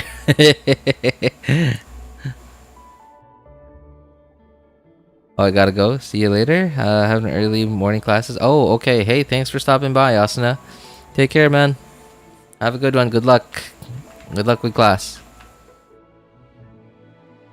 Maybe also be that they made some shaders, which would also explain the why of also just walking around. Just really, would you imagine if they really made a Genshin shader pack for all for that video? Oh god, okay. I mean, they would have been the most dedicated gamer out there, actually like doing development work for Genshin for a video of just walking around.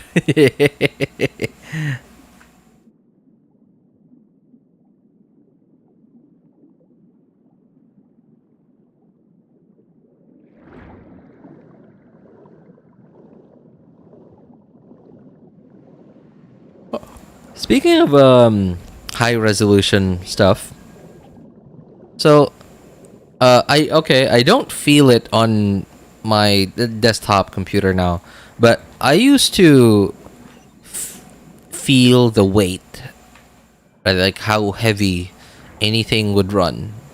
Not just with Genshin, but like anything. I used to feel it a lot on my like old laptop, not the one that I have now, but my old laptop, like from 2014. I didn't play Genshin much on that computer, but I did play a lot on my newer laptop, and you know it's not a gaming laptop; it's a thin and light laptop, and so I've noticed that in pre-rendered cutscenes, whenever a pre-rendered cutscene would start playing, for some reason my laptop would just thermal throttle to oblivion. And like for some reason the pre-rendered cutscene seemed to be heavier than a non-pre-rendered cutscene. So I'm confused by that. And I guess maybe the pre-rendered cutscenes are like really high resolution. It's possible. But then like what resolution is it that it's making my laptop that can run Genshin at 720p thermal throttle? Is it like at 8K? Like, it's a video. If it's a pre-rendered animation, is it even pre-rendered though, or is it like being animated in real time,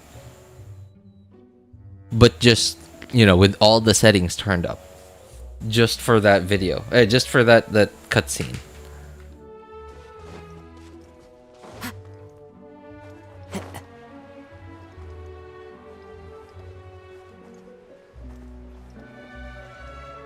Oh wow. Okay, I guess I haven't done this yet. But first, we're gonna do a challenge over here that leads us to this place. Oops.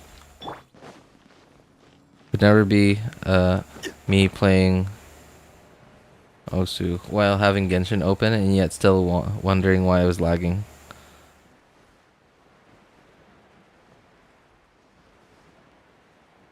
Eight cake. You said cake. 8 cake? Where?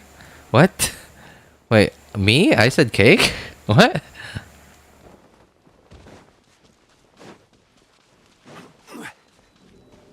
Wow, you are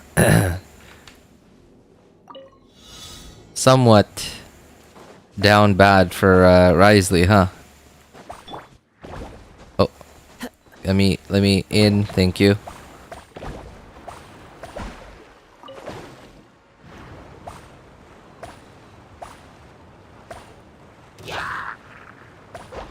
You did, you but oopser. I did. Wow, I didn't even notice.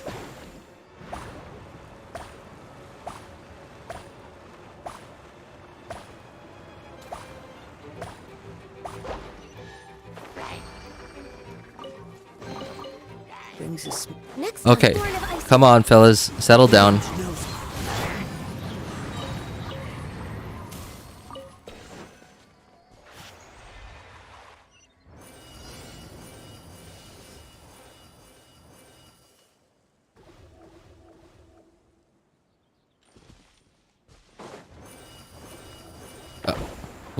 I thought I fell. Okay. I don't know if you guys heard me.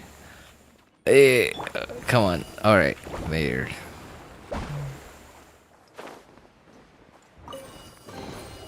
A fateful offering.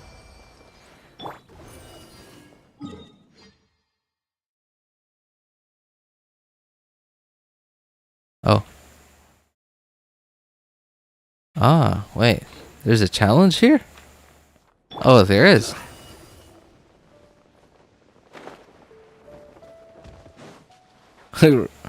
Risley, Power Corrupt, Kavi's.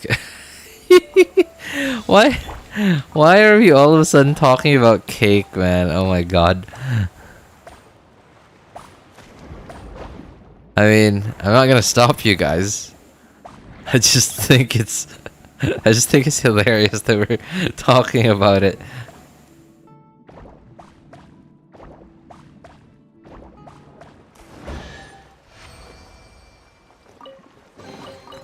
Brings a smile to my face.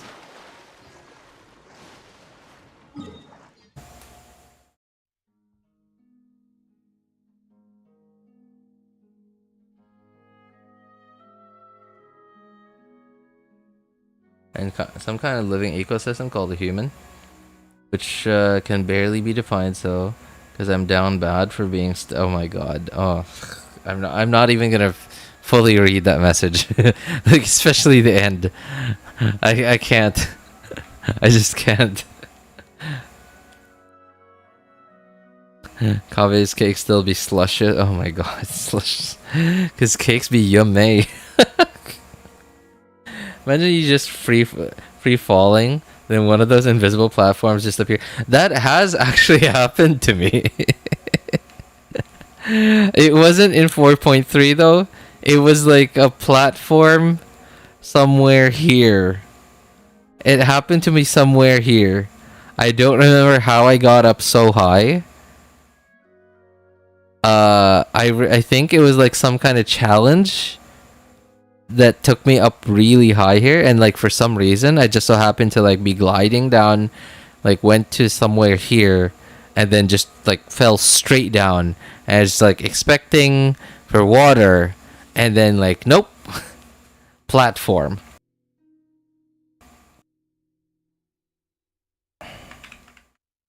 Just a straight up, you know. Imagine, oh my god, wait, imagine IRL, like you're diving into water, and then like all of a sudden you just the next thing you remember, you're in the hospital, and you're in like a full body cast.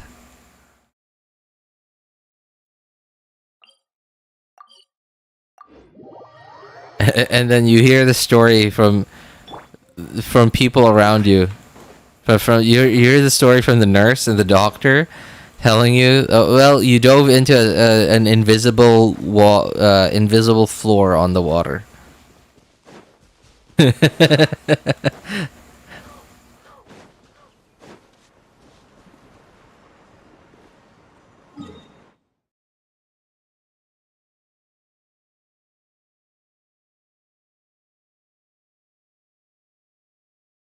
I remember when I when I first saw that Furina could walk on water, like actually fully walk on water, and especially when I realized that, okay, that's a pretty long duration because it's like throughout the whole skill duration, right?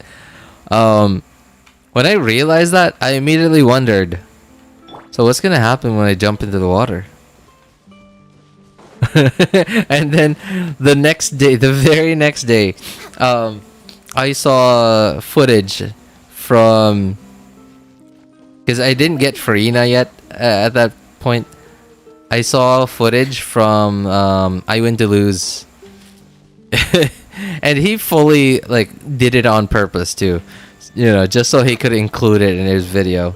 He was fully jumping off of, I think it was this, yeah, here from the platform of where the statue of the Seven was, straight down to the water, and Furina's skill was active, and she just plonked, hit hit the pavement, question mark. Just straight into the pavement, question mark. Pavement, not pavement, because it wasn't actually pavement, just water, but felt like pavement.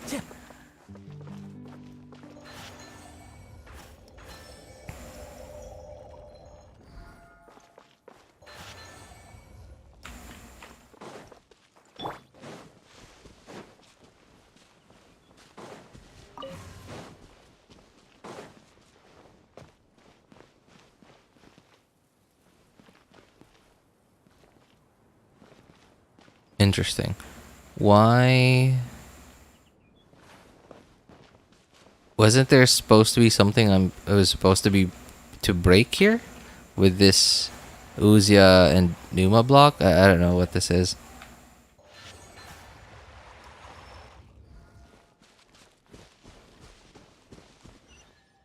I guess I already broke it, but for some reason I didn't do the puzzle. To a life of wandering. Weird. Okay.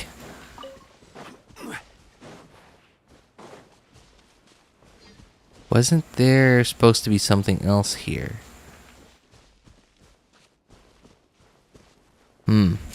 Oh, yep, there it is. Sealy.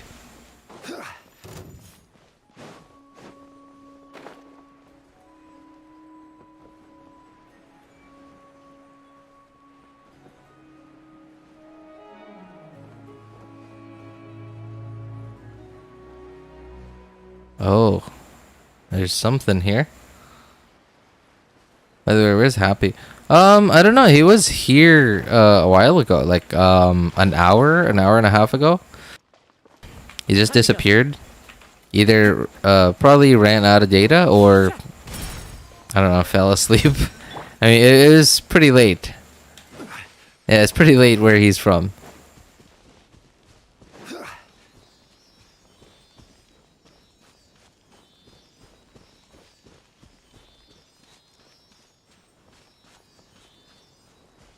That's also what I do if I had a Kokomi. I tried getting her, but but Gene C5 came. Oh my god.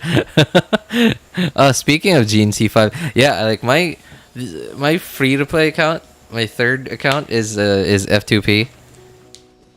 Has C5 Gene. Like that account loses 50-50 so much.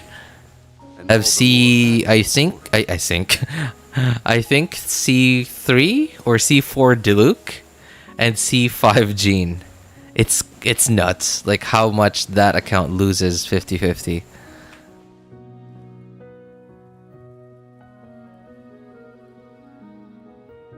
I am pretty happy though. Okay, that account still does not have Chi-Chi. So that, you know, I guess it's not too bad. Also, when I said I think just now, I all of a sudden remembered this really funny video from I remember seeing from when I was in like grade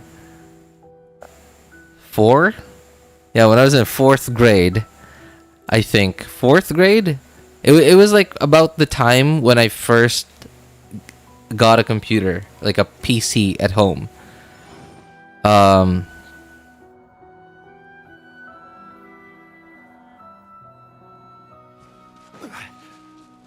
But I didn't have internet yet, so I had to watch it at an internet cafe when I first found out about it. It was this I don't know where it is from. I don't remember what ad this was for, but it was some kind of like a language class or something. I don't know.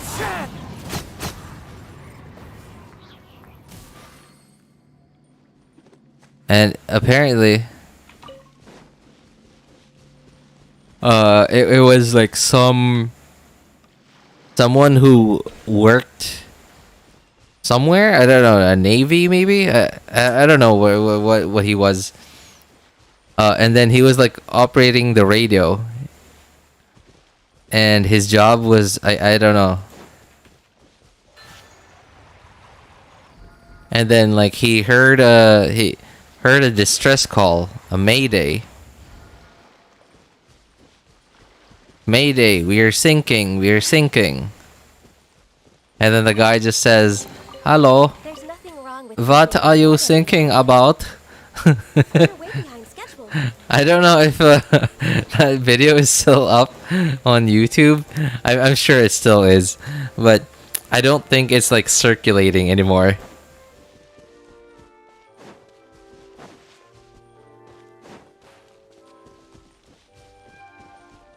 An OG, can't wait to meet him. Since getting Baizhu, my account only. Oh my god, really? That's you too. Oh. I mean, I guess at some point every account will have every limited 5-star.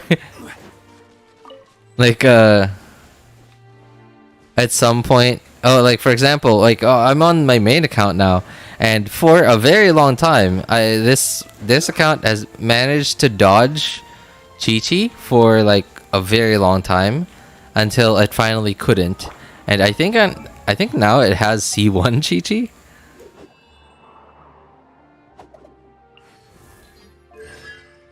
Wait, no way. Okay, how did I not remember this?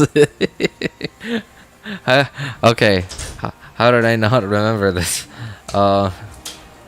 Okay, apparently I am the proud owner of a C3 Chi-Chi. Oh, there's a chest over there. Okay, I think most of what I'm missing is probably like underwater stuff.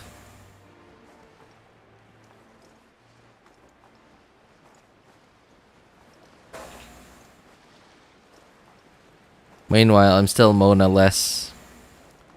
I don't know. Like, Mona is... I mean, like, if you... Mona's not very valuable anymore. Like, I mean, it would be... It's just nice to have a Mona. You know, just in case you want to be using Mona instead of Kokomi. Like, for example, if... once you're at the point where you are... Let's say you're running like a a freeze team, for example, right? Like a Ayaka or Ganyu freeze team, or whatever freeze team. You need an AoE all-field Hydro applicator. Sure, okay. Mona, Kokomi, sure, that works. So nowadays we also have Furina. Furina also, especially I think it's the crab that has the biggest AoE, and what's the other one again? One of them also had AoE, but not as big as the AoE as the crab, but still had AoE, right? So AoE all field application, right? We already have. So first we only had Mona. At some point we got Kokomi, and then now we have Furina. So like Kokomi, Mona's value has significantly gone down for a long time now. And I guess maybe if you don't have Furina, sure. If you don't have Kokomi, having a Mona is really, really nice. Especially because Kokomi is a limited 5-star character. So that means you're going to have to blow a guaranteed or like a 50-50 win just to get your Kokomi. Kokomi does have longer AoE, or sorry, a longer duration. Like, and if you have enough energy recharge and with enough practice on your rotations and like the timing, you could have basically permanent Hydro AoE off-field application with Kokomi. You will have healing in one character, but you won't have Mona's Omen. So the damage potential with Mona would still be higher than with Kokomi. I did not mean to come up for air. But then you'd have to be pretty comfortable with not having a healer.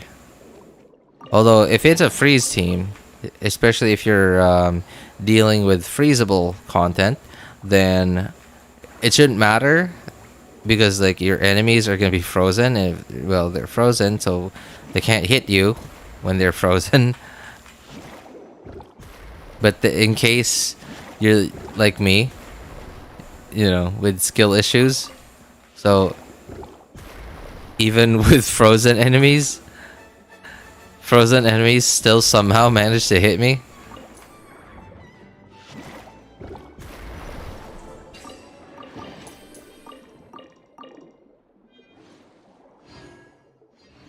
Okay, I guess I got some of the underwater stuff already. I think this stuff comes like way later in the video.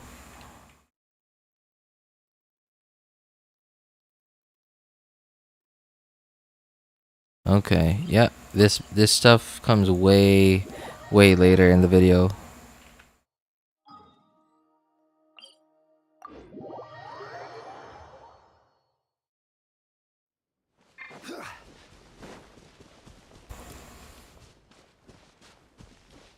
I want to try Mona Lisa just for the lulz.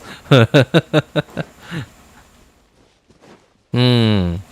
mean, wait, Mona and Lisa. I get like, okay, burst from Lisa, burst from Mona, and E from Mona. And I think you could make it work like with a Kazuha maybe, or with a Sucrose. Electrocharge team.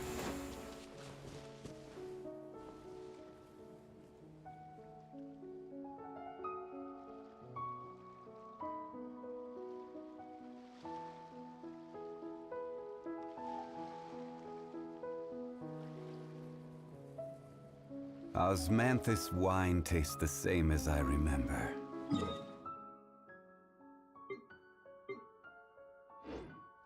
But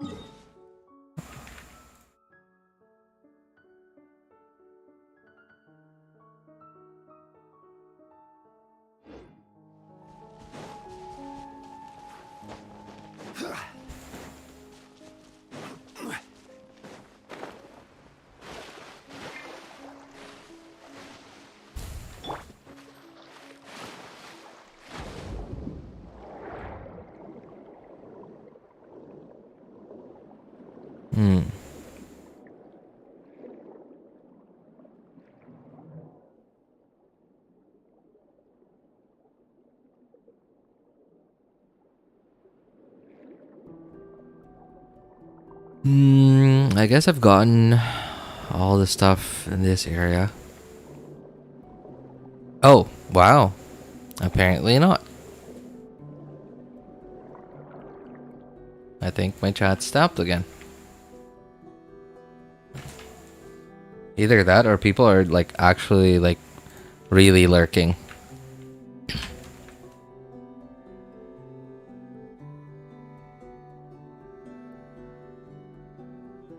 So, Team Mona Lisa, is that an actual team or like a meme team? Okay, I gotta go find this crystal thing because I would really much prefer that this cannon stopped.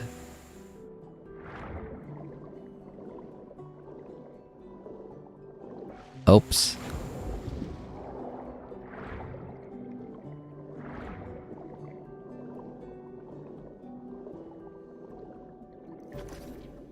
Oh, there you are.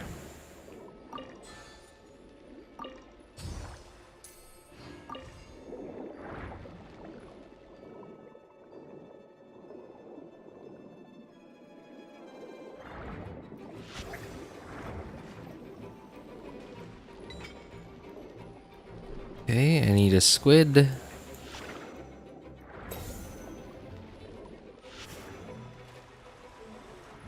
Okay, there we go.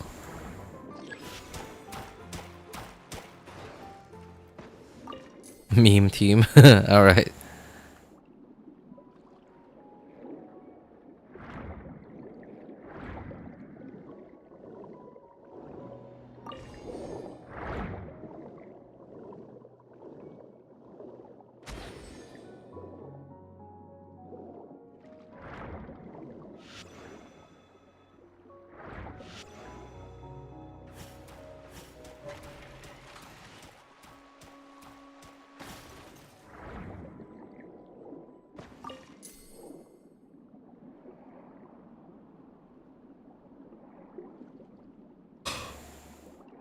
Ah, there it is.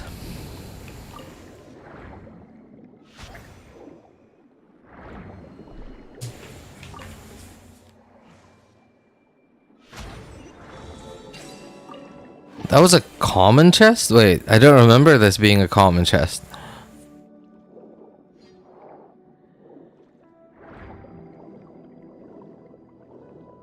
Back. Guess who brought crackers? Oh, hey, speaking of crackers, well, I kind of want a snack now. Getting pretty late, actually, and I'm still like nowhere near done with this video. Well, okay, I guess I am like 3/4 of the video, but I'm pretty sure a lot of the end of this video is stuff that I haven't actually done and I'm gonna have to do. So I might as well just like I guess swim around this area because I'm pretty sure I haven't done much of this. I seem to recall being in a state of mind where while I was exploring this region on the main account, thinking I want to do this on stream, so I have footage of it. So I remember being in a state of mind where I would just skip a bunch of this.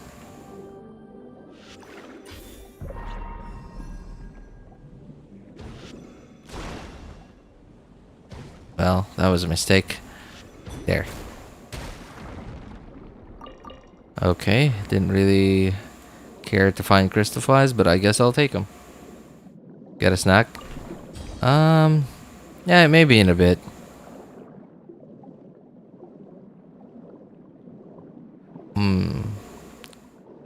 Wasn't there supposed to be a challenge here?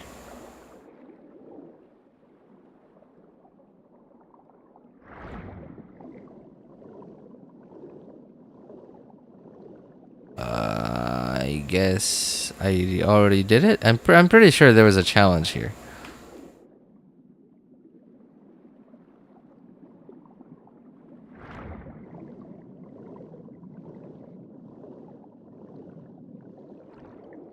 Okay, I guess I've already cleared this area. Ah, yeah, I did. I did. I remember there was something hanging there. There was a ball here somewhere.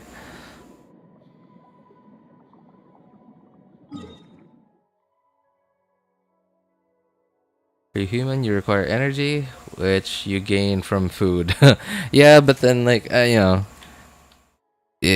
people also gain energy from sleep, which I'm not doing.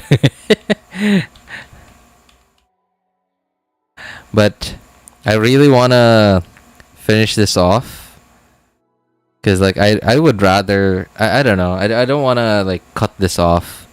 Especially when I'm, like, right at the end.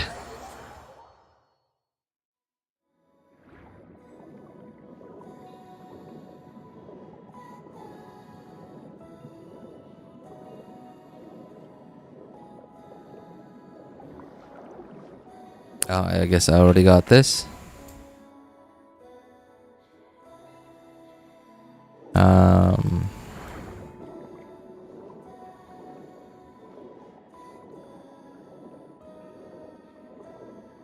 You don't want to see me turn a shopping cart into a weapon.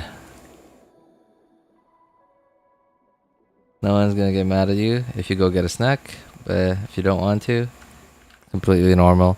Yeah, I mean, like, I'm just sort of trying to... Oh. I guess... Oh, no. I'm pretty sure I've done these enemies in here. I'm just trying to, like, get this over with.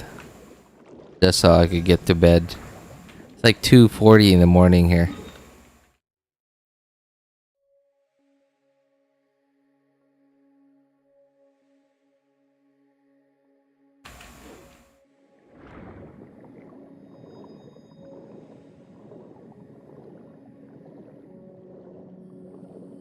Oh, sorry, gotta go. It's dinner time for me. We're gonna go eat out today. Oh. Oh, nice, nice. Sure, no problem, man. Please, take care of real life first before some random dude on the internet. Yeah, anyway. Hey, thanks for hanging out with us, man. Thanks for hanging out with us. Take care, man. Enjoy your dinner. There's one. Let's get the other one. Wish you an amazing time. Rest of your day. Oh, thank you. Thank you, man. Appreciate it. You as well. Enjoy your dinner.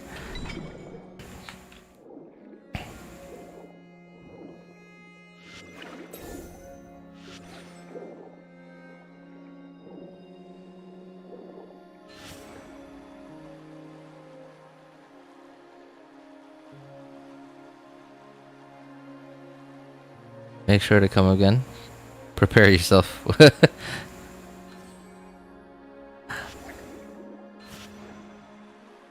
Why? Is it for the cake? Oh, wait. Go backwards a little bit. Just a bit. Just a touch.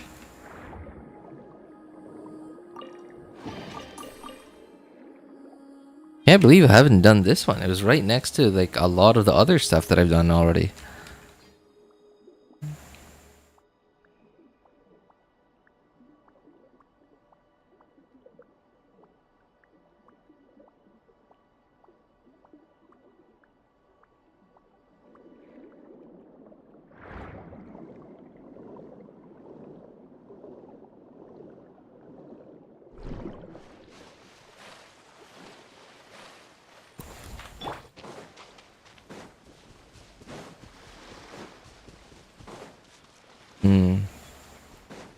Okay.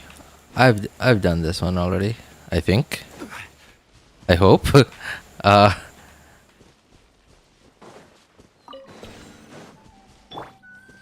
Oops.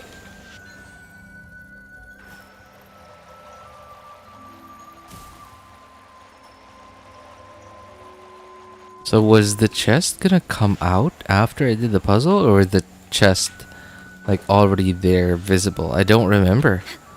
I guess this is the disadvantage of me not doing this right after one another. Because, like, I did this back to back to back on my two other accounts and on my friend's account. but I stopped. You know, I stopped for quite a while before I did this, like now. So I don't remember all of this in detail anymore. Okay, I remember there was like, was it on this island? There was like this one puzzle somewhere that I just seem to always forget.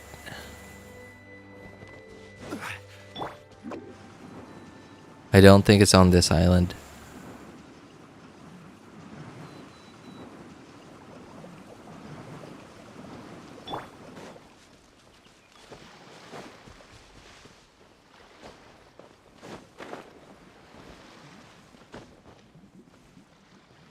Okay, I guess it's not here.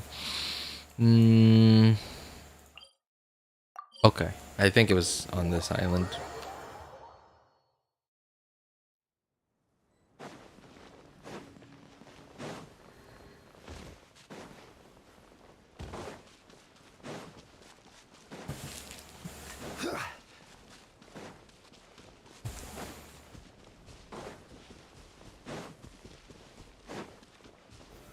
Solidify! We're way behind. Born of ice and...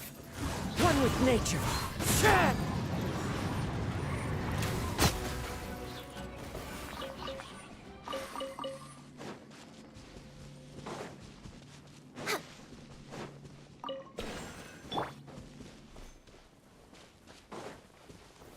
Gather!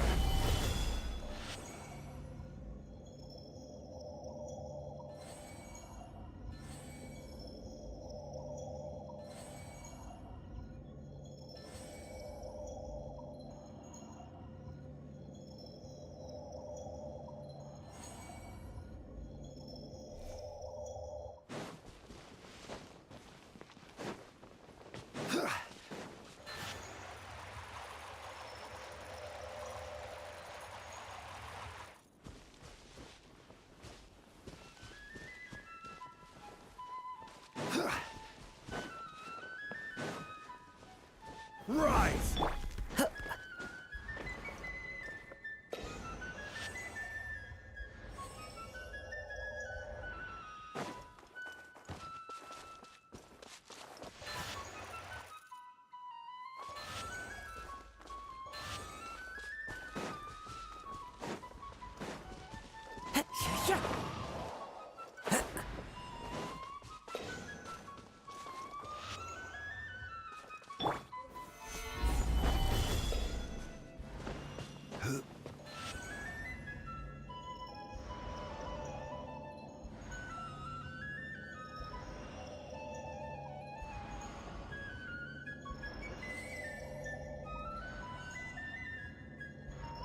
Oh.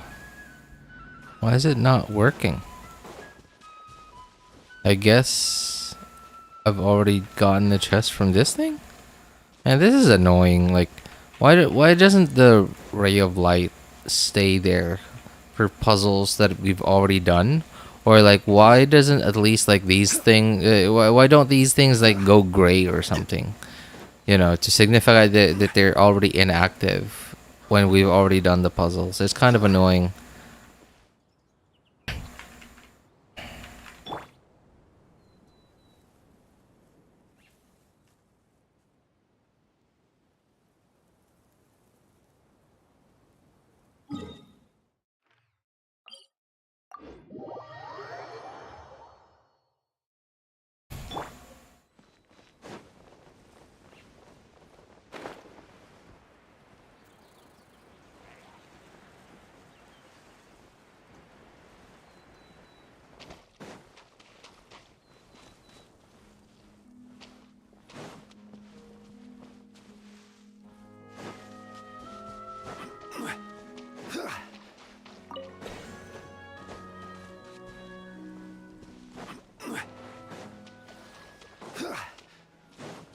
Two, three. Where's 2, 3? Where's 4? 4. And where's 5? 3, 4. Where?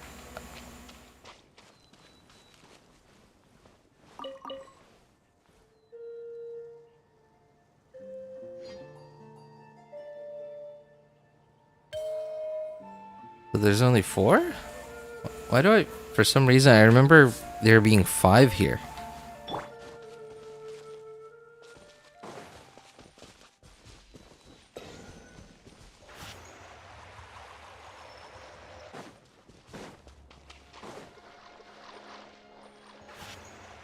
Oh.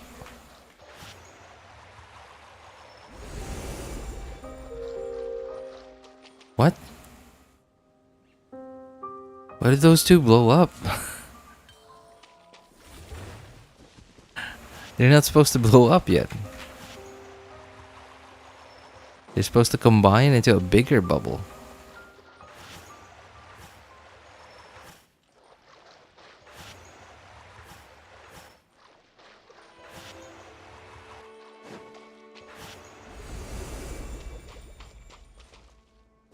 Man, this is weird. That's not supposed to happen.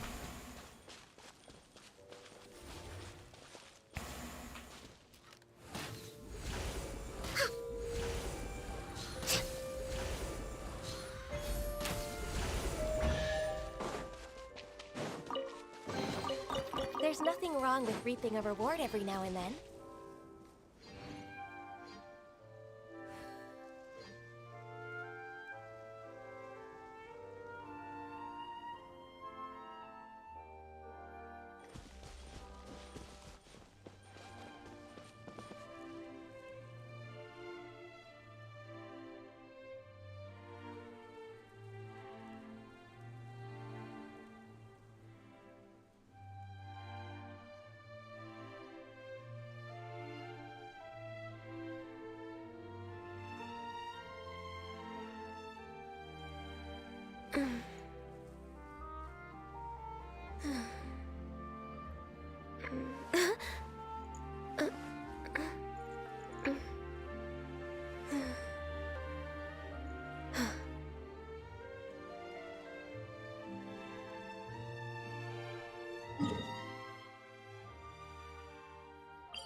Another test subject.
Osmanthus wine tastes the same as I remember.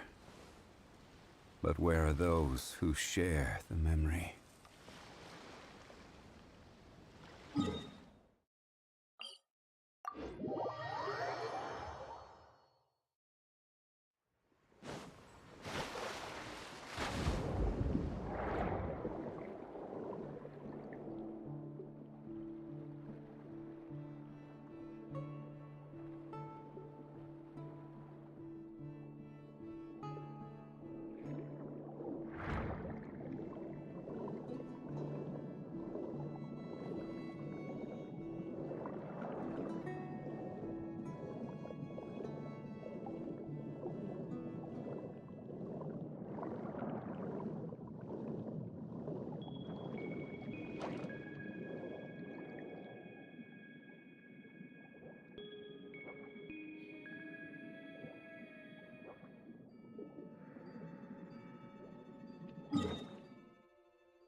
We're way behind schedule.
Osmanthus wine.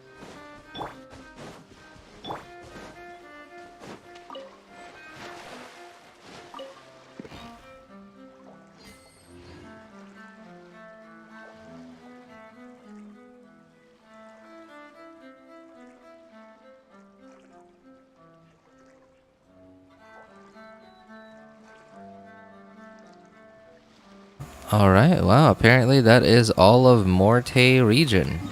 Morte? Yeah. Alright, nice. We're finally done. Man. We're done, but then, like, at what cost?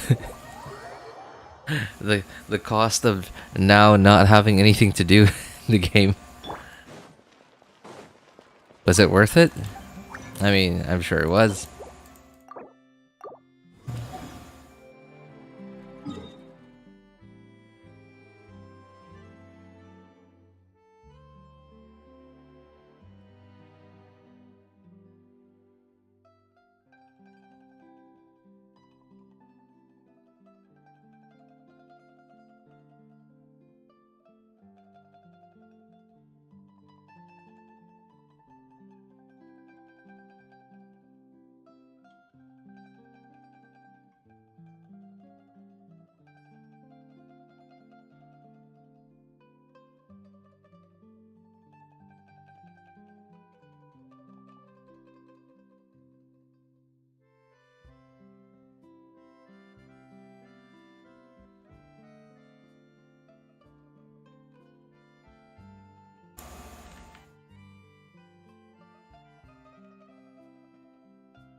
well, I guess that's gonna be it. I mean, I don't know if whoever's lurking, I appreciate you guys for sticking by right to the end. Yeah. Anyway, that's gonna be it for today, guys. Thank you guys so much for coming by, hanging out, and being awesome people. If you guys need any help building your characters, accounts, need any help making a decision on which banners to build for, feel free to join our Discord server. Links are in the description of all my videos, VODs, and streams. You can ping me over there. My name is Elvis Einstein. You can ask for my opinion, ask for other people's opinion over there. Thank you so much for coming by, hanging out, and being awesome people, guys. Have a good day, good afternoon, good evening, and take care, everybody. Bye, guys.